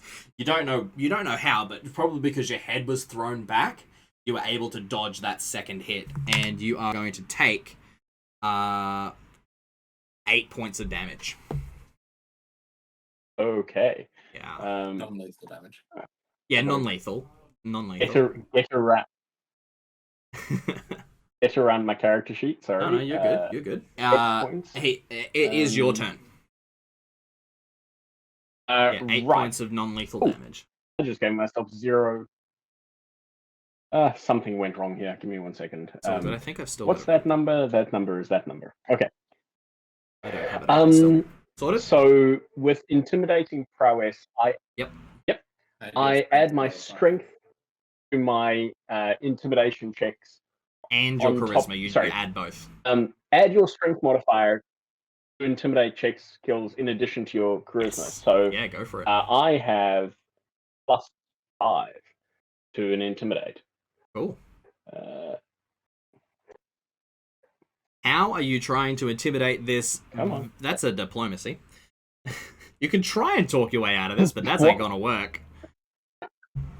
How are you trying to intimidate this very, very intimidating person? I am just gonna lock eyes with him after my nose is now bleeding. Oh, for sure. And smile. And say, I'm gonna win. Hey? I'm gonna win. I'm gonna win. I'm gonna win. Yeah. Blood between your teeth, like just streaming down your face. Oh, I'm gonna win. Okay. Cool. He doesn't really seem phased by it. You can now go ahead and make, we'll say 1 attack. You have a standard action. Okay, can I use knockout? Which is a new thing I got at 4th level. It doesn't tell me what kind of movement this requires, but it doesn't say a full round. So at 4th level, once per day, Brawler can unleash a devastating attack that instantly knocks out a target. And I must announce it before using it. I take it they are shaken as well. They are, in fact. They didn't seem too phased by your Intimidate. With a 19? Oh, it's an extra 5? Yes. Let me have a look. That I have to check. Yeah. Yeah, don't seem too phased. Right. Weirdly. Nice. Yeah, it's just on an attack roll. Yeah, go for it. Go for it. 100%. So they're gonna have to make a fortitude save if this hits. Yeah, go for it. 15. Okay, attacks. Come on. Things loading and. Oh. Okay. All right. Fortitude save. I know what I would do as the GM, but you would what would you do? What would you do? Well, I would increase the DC of the fort save by 3 because it was a crit. Yeah, I've already increased it by 3. By 3. I've increased it by 3. I'd go 5. You go 5. See, I'm not as nice as you are, apparently. He can't roll it. It's a crit. And it's a good crit. Like, the confirm is 25. Oh, jeez, I actually did completely miss the confirm. I think I'm going to stick with a 3, though. I think I'm going to stick with making it... In my mind, 18 is not a hard DC to pass. You also don't know what this guy's stats are. No, true. True. But, you know. That's fair. That's fair.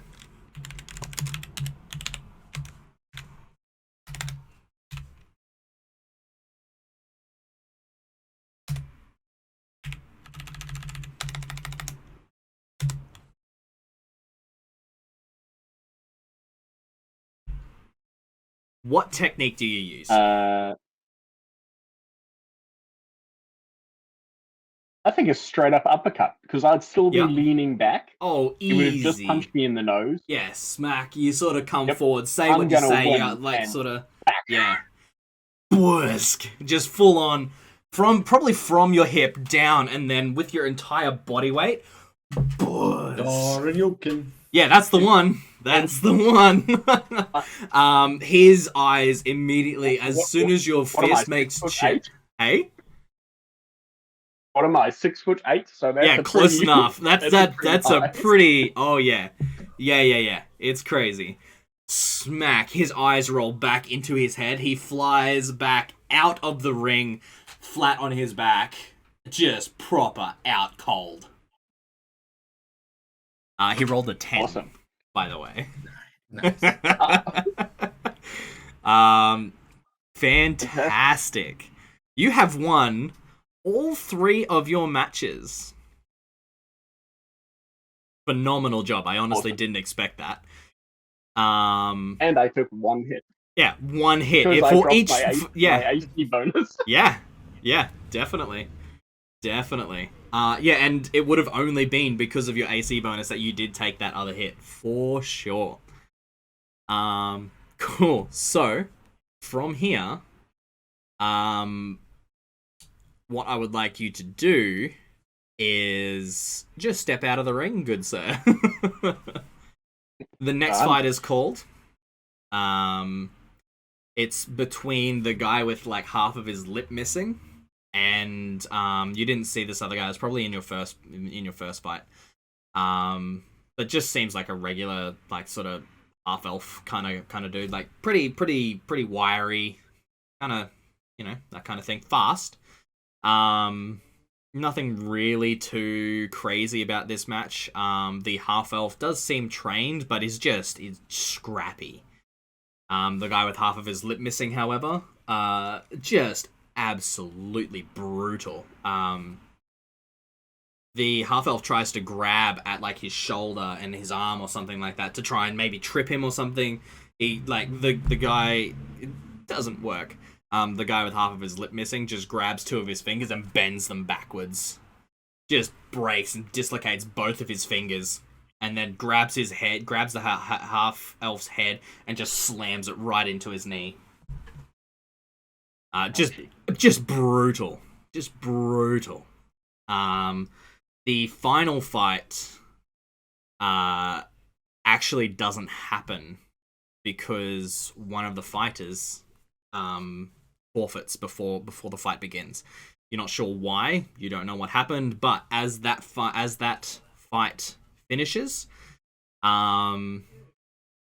the tavern keep from the Hagfish announces, we have 3 successful applicants that are able to challenge the champion. The champion has not fought. None of you have seen him yet tonight. Are there any takers to this challenge, or would you like to walk away intact? Solomon's definitely going to put his arm up and be like, yep. The other 2 are handed like a small pouch of some sort. You're not really sure what's going on there. The other 2 are handed a small pouch, and they step off to the side. The others, again, that same speech. Unsuccessful applicants who are able to, please help our unsuccessful applicants who are not able home. And the rest of them are carried out. And it is yourself, the guy with half of his lip missing, and the man with the Asmodeus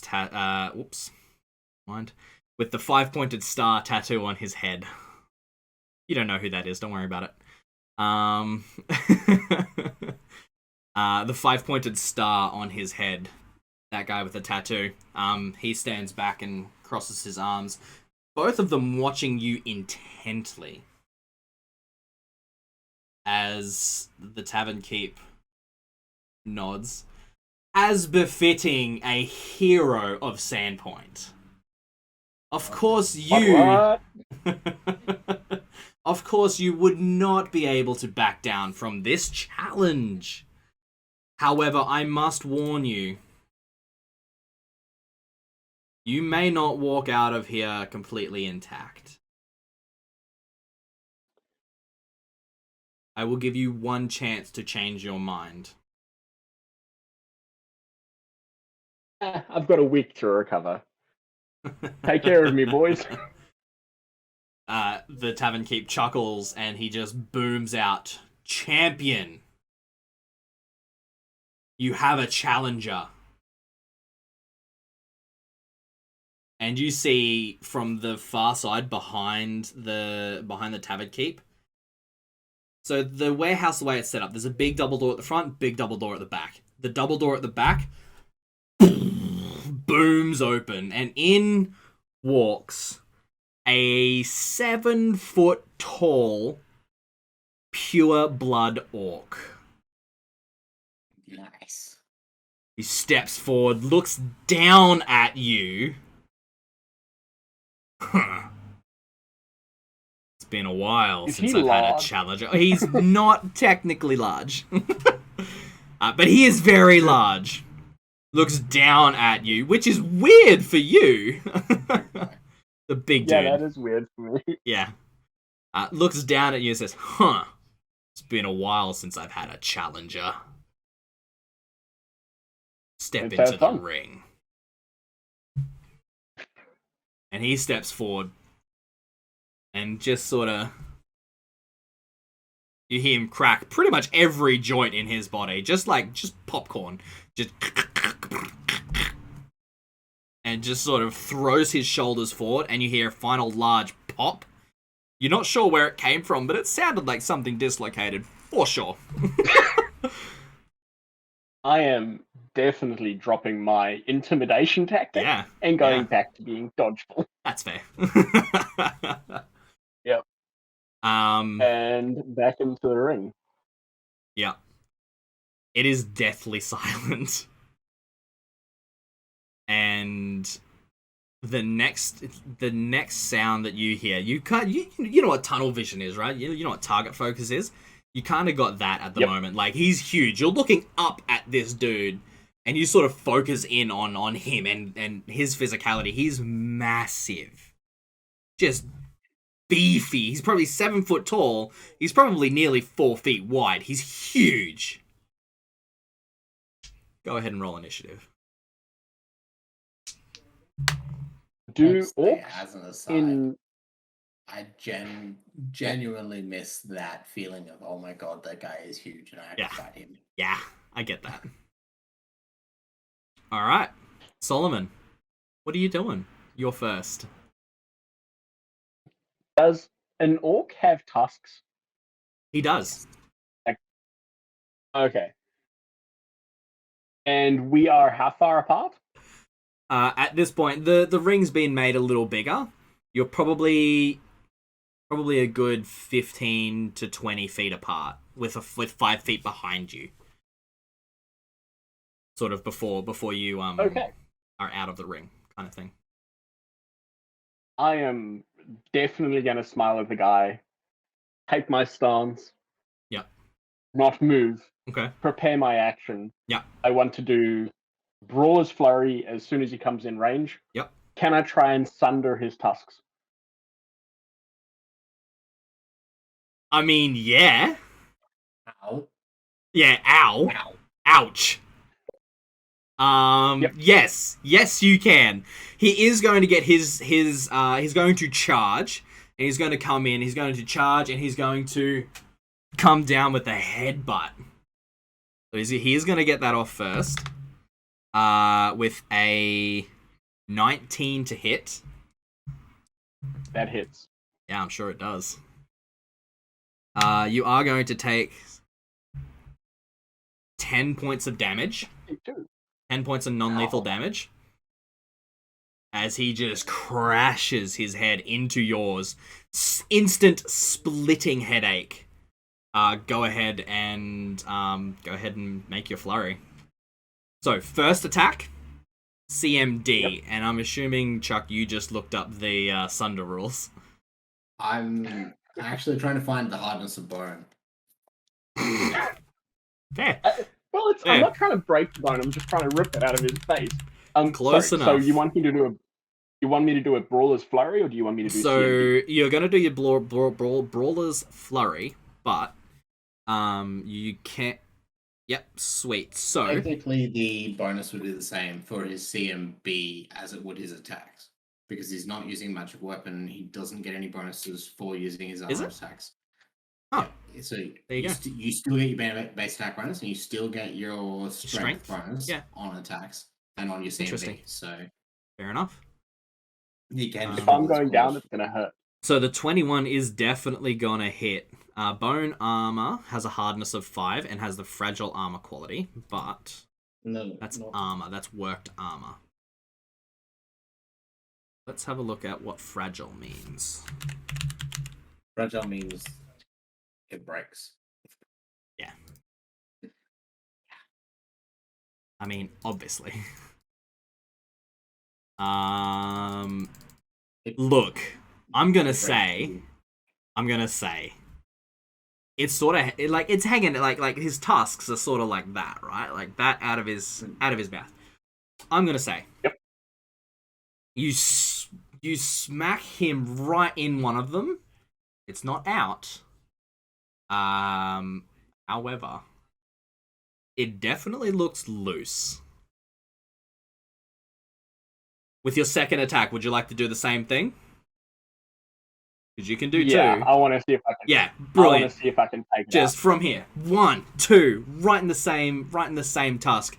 The second hit just cracks it, like snaps it off, like just above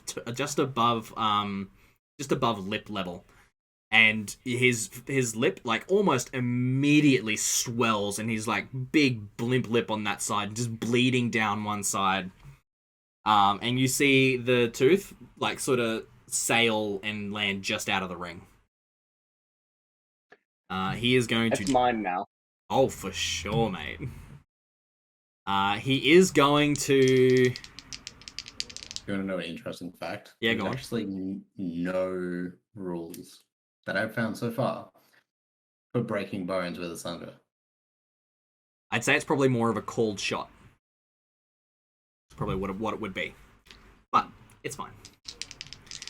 All right, so you see him sort of shift and move into more of a real stance. He's kind of playing with you before, but he's more serious now. And he is in fact going to Brawler's Flurry. With a fucking 4 and a natural 1. Oh, yeah, cool. Brilliant. So 1, 2, you dodge out of both of them. Go ahead, make 2 attacks if you so wish. Your turn. I'm also going to Brawler's Flurry, and sweet. I'm going to try to trip him. Yeah. Do I have the option of saying I'm going to try and trip him, and if I'm unsuccessful, I'm going to try him again, or do I have to commit to both? Do one at a time. Do one at a time. So make a CMB. Okay. I don't think that shit. Yeah, cool. So that meets his CMB. And same move you used before. Just trip, and the bigger they are, the harder they fall. So he hits the ground hard. Awesome. You have another attack. He takes penalties for being prone. For sure. He's got a lower. No, he's considered flat-footed, and if he wants to get up, he provokes an attack of opportunity, and if he wants to attack from there, it's a -4 to his attacks.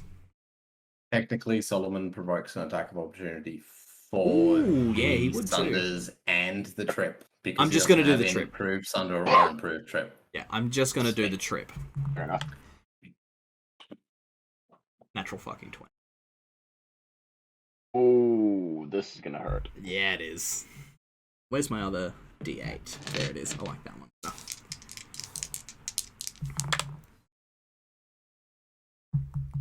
Sorry, Sol.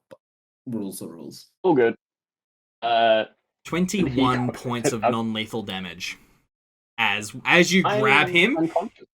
You are unconscious? I am. Hang on, is non-lethal damage twice your hit points? Or is it your full hit points? No, it's I know what it is. It's if your lethal and non-lethal meet your hit points, you're unconscious. But if it's non-lethal damage that makes you unconscious, you are not bleeding out. So, as you grab him, he grabs you back and just bang, headbutt again, and just pulls you off your feet up to him, smacks you in the face. You sort of lose consciousness. You're like half conscious.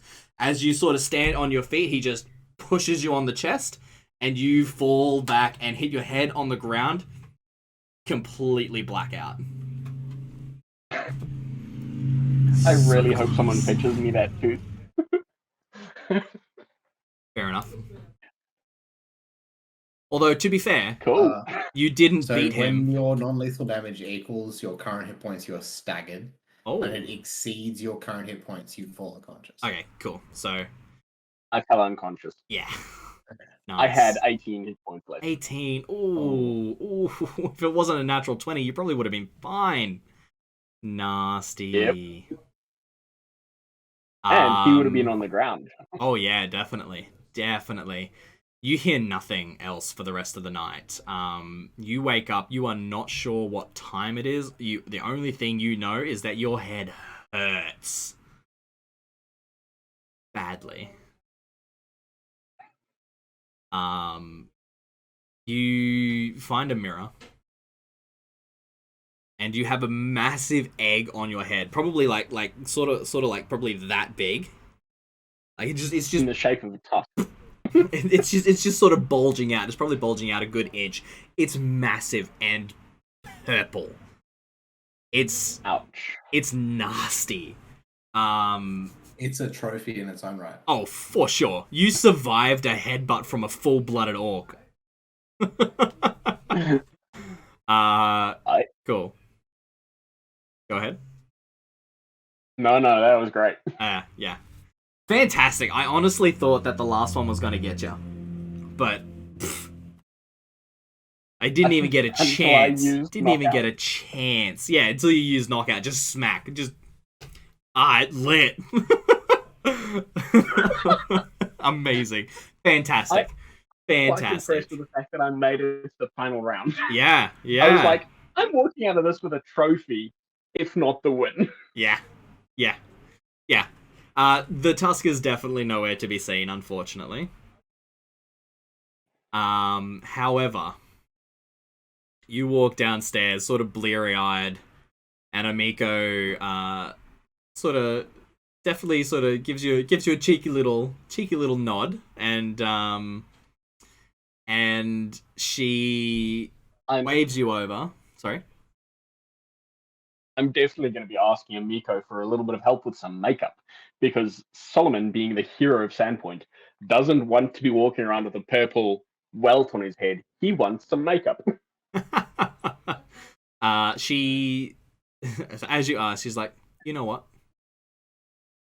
I feel like surviving an injury like that just adds to your heroism. Good sir. I would be proud. Solomon's going to keep his disagreement to himself. That's fair. Yeah. So she says, in any case, I did the best I could with helping, but that I got nothing. What? How many under did you go? What was your final hit points on that one? I had 18 and you hit me for 21. So 21, so minus 3. Oof. Yeah, you wake up the next morning. Next morning. No, just the next morning. You have 8 hours. It's probably like midday. Before you wake up. So you get a full 8 hours of rest and you heal your level plus your constitution modifier. So you do become conscious the next day.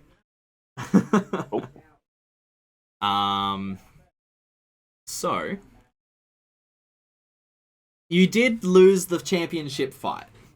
However, lethal damage deals an hour per 1 point per hour. Oh, there you go. 1 point per hour. Yeah, you'll be fine. You wake up the midday the next day. You're fine.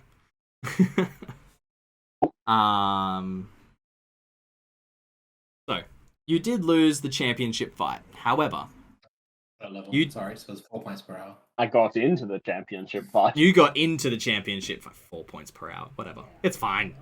You're fine. You wake up midday the next day. You in fact did get into the championship fight, which is a crazy feat in and of itself. Congratulations. And Amiko definitely kind of figures what happened, and yeah. The guy with half of the lip missing and the one with the 5-pointed star tattoo. Obviously they're nowhere to be seen, but the absolute brutality of the guy with half of his lip and just the weird technique of the one with the star tattoo definitely sticks in your mind. Probably an equal amount to the championship fight. It was weird, but very cool. Awesome.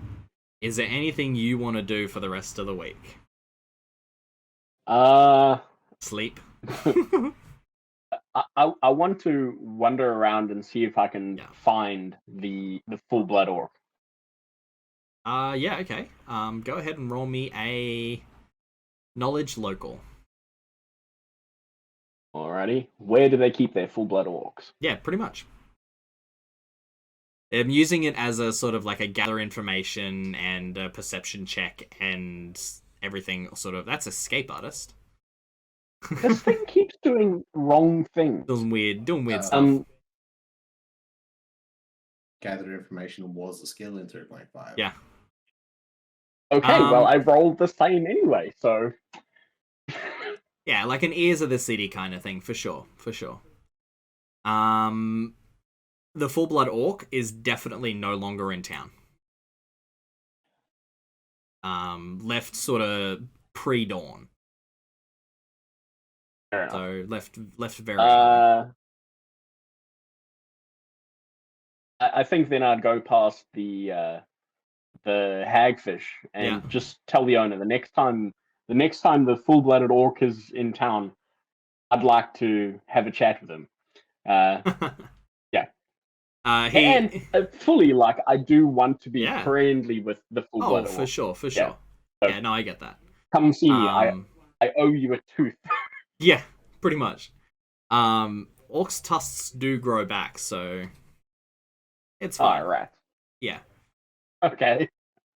So you have you sort of let your intentions be known. He sort of nods along, and he says, obviously, the champion may or may not take on your request. However, the most what's the word? Sorry, this is me, not him thinking. Reliable is the word. The most reliable way to have a conversation with the champion is to be at the next fight and to win your 3 fights. I guess you're going to put me in the harder rings next time. Oh, for sure. There is absolutely no doubt in my mind that you could beat the champion if you were a little more seasoned. Or lucky. Yeah, or lucky. Cool. Yeah, that's it for Solomon for the week. You just sleep for a week. And he'll be living off the glory of that little fight memory for the week. Yeah, that'll be enough to keep him entertained. Yeah, for sure. As I said, I used to sleep for like 2 or 3 days after a tournament. Oh man, I feel that.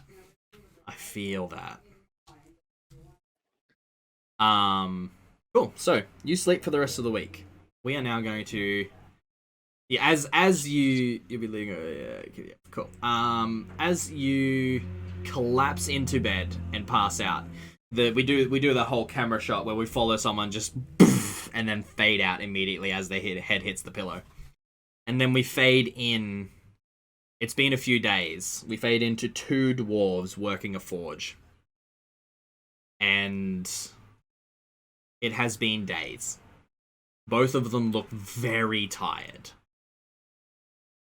And they are still chanting that ancient hymn. And as the hymn finishes, like the final line, it's not like a day-long one, but it's repeated over and over and over again. Like a mantra. Mm-hmm. And as the final word is said, the final blow of the hammer is struck, and we see the 2 dwarves sort of blink and seem like they're coming out of a trance. Roll me a fortitude save. Here we go. Just don't roll a 1. Whatever you do. Actually, let me roll you a fortitude save. I've rolled it. 23. Brilliant. So good. You shake off whatever tiredness you have. You are actually considered exhausted. That's cool. Your limbs are heavy.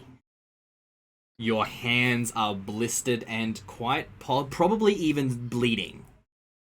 Your hands are tough. Yeah. But a week's worth of smithing non-stop, it's nasty. Yep. And the Forge Master, you see him deep breath, nods at you.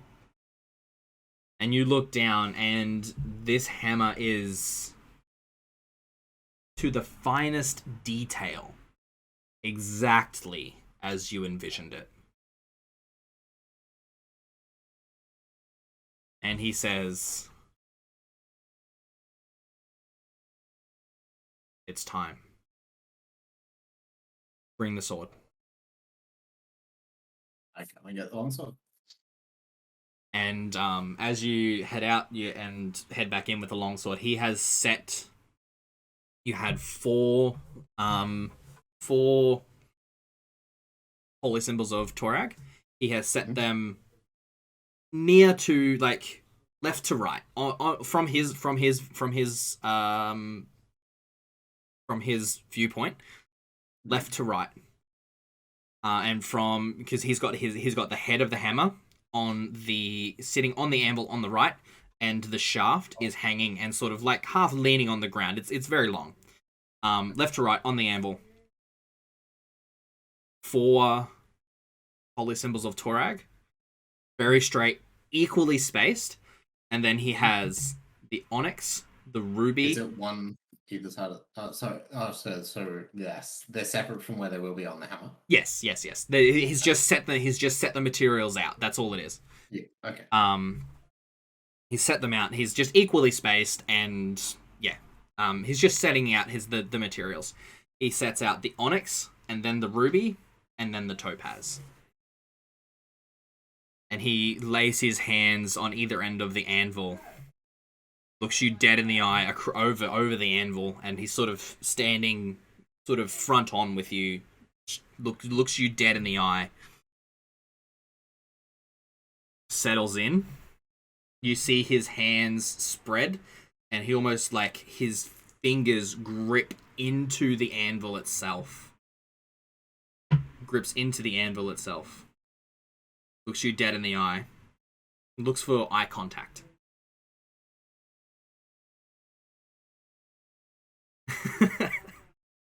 Looks you dead in the eye contact, and nods. This is about to start. He starts speaking in Dwarven, and he starts weaving this spell. Over the next hour of casting time, you see him take the gold dust and spray it from one end. Just starts at one end and just spreads it over the entire length of the long hammer. From there, it hangs in stasis. And as he begins, he sort of seems to hold it. And as he continues to cast this spell, he looks at you and he nods. And you feel him from your vantage point. He seems to grow, and just, you've never seen this before. This powerful Forge Master, and you now know without a shadow of a doubt how he earned that name. Holding a sprinkle of gold dust, you see him through that dust, the light splintering off it in just an array of rainbow light. Nods to you. You feel an invitation of power. Do you accept? Yes. You see a flash of gold, followed by silver, followed by black, followed by red, and then finally yellow. Each of the materials. He closes his eyes. And do you try and close yours? No. I would not be able to close my eyes. I would not want to look away. Fantastic. He closes his eyes, And then as you start to bring forward this vision of your weapon, of whatever this hammer will be called, you see, one by one, starting on your right, the first holy symbol of Torag raise, stretch, shrink, and form into the exact shape you need, and move down to where it is going to sit. The next one, same thing, stretch, shrink, form into the exact shape you need, and hovers probably an inch or two off where it is going to sit. Third and fourth, same thing, hovering just inches off where it is going to finally sit and rest in this hammer. At this point, it's been about 15 minutes of casting the spell. And then over the next 30 minutes, the 3 final pieces are levitated up in front of you, shattered into just dust. Almost like a liquid form, but not quite. Shattered into dust. Just microscopic particles nearly. And you see a black cloud, a red cloud, and a yellow cloud of dust as they form the eyes. Starting from, what color is at the bottom? Red. Grading up to yellow. And then you have how many? Well, one pupil in each eye. One pupil in each eye. But 4 eyes? 2 eyes. 2 eyes. That's it? Yeah. One on either side of the skull. One on either side. Fantastic. Half the skull's goblin, half the skull is giant, and cool. 1 eye on each. 1 eye on each. Fantastic. So, 2 eyes. You see the red cloud start to move in and shape, and then the yellow coming in, and then you see a sliver in the middle of blank void, of nothingness, while the black cloud breaks and fills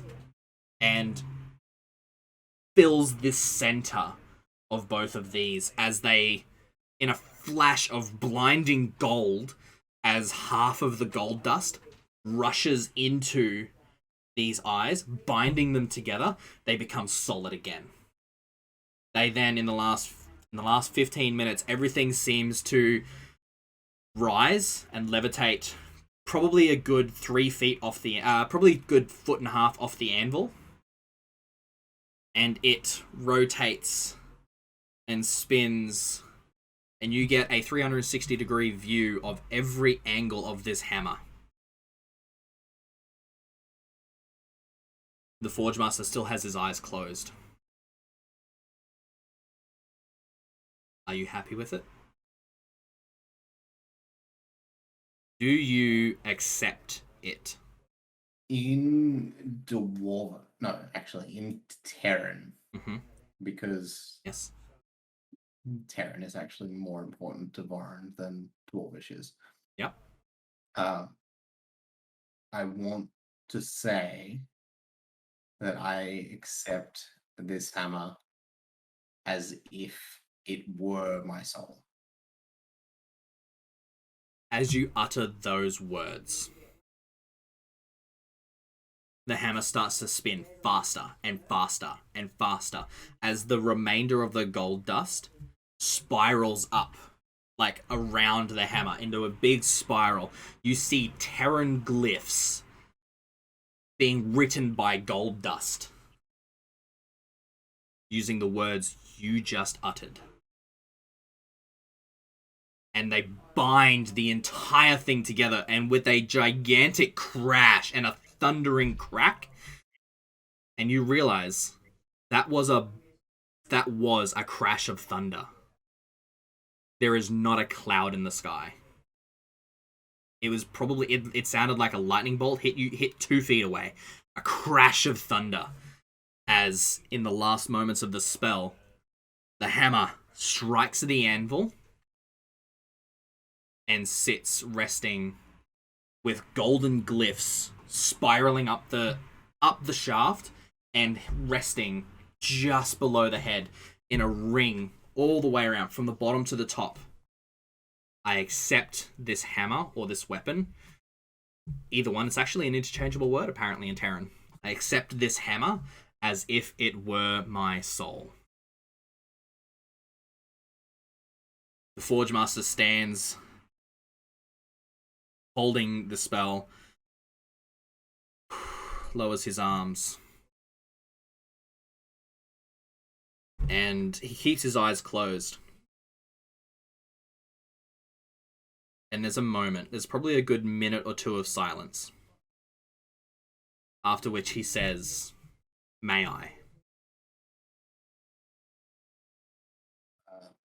Still in Terran, I will invite him to take it up and look at the work that we have together, or look at the piece of work that we have together built, and the invite him to gaze upon the changes that it will enact upon this world together. He slowly opens his eyes, and he very clearly realizes that you haven't yet picked it up. He doesn't touch it. He looks, and he will walk around. Will walk around the hammer, looking at it from every angle, above, below, gazing into its depths. And he stops on the same spot, on the same point he started. Nods. Roll me a sense motive. Actually, no, roll me a perception check. As he wipes his face. My sense motive is better. Perception check.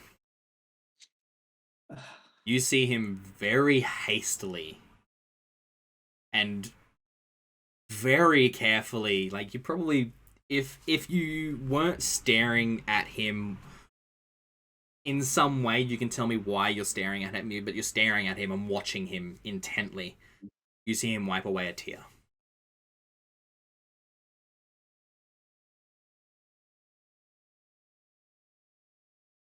I want to say in Terran that the title of Forge Master is not given to those who have worked a forge for decades and have some kind of tangible evidence of their skill. Of the title of Forge Master is given to those deserving and wholly consuming, in the words of Forge Master. No, a mastery of the words Forge Master.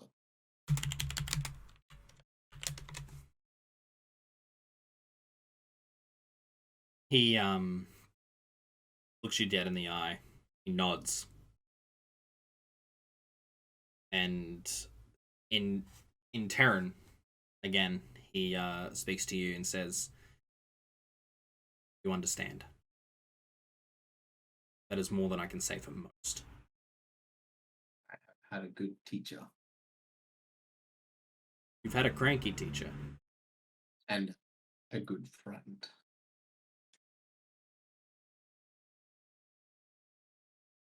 And then I'm going to pick up the hammer.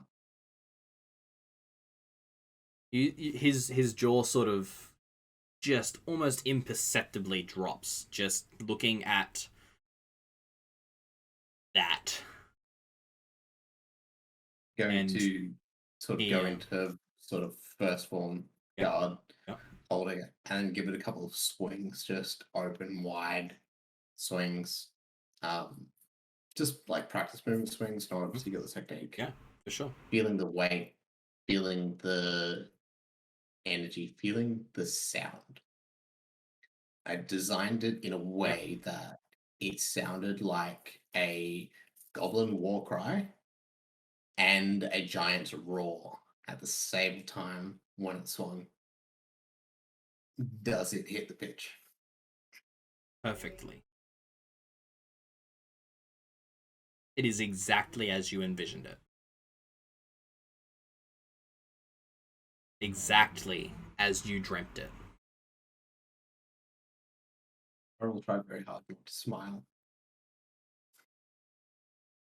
You will get a just an eyebrow from the Forge Master. And he will smile. Just a slight grin. And this is monumentally insane of him to even think about smiling, right? Yeah. Just a slight grin. Mm-hmm. He says,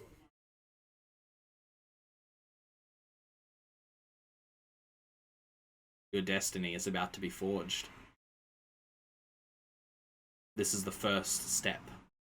This is the lighting of the forge.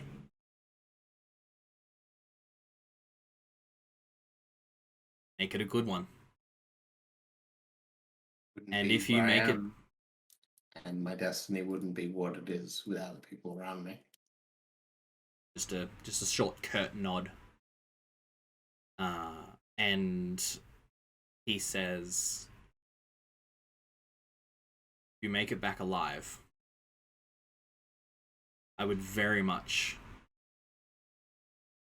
like to make you my apprentice.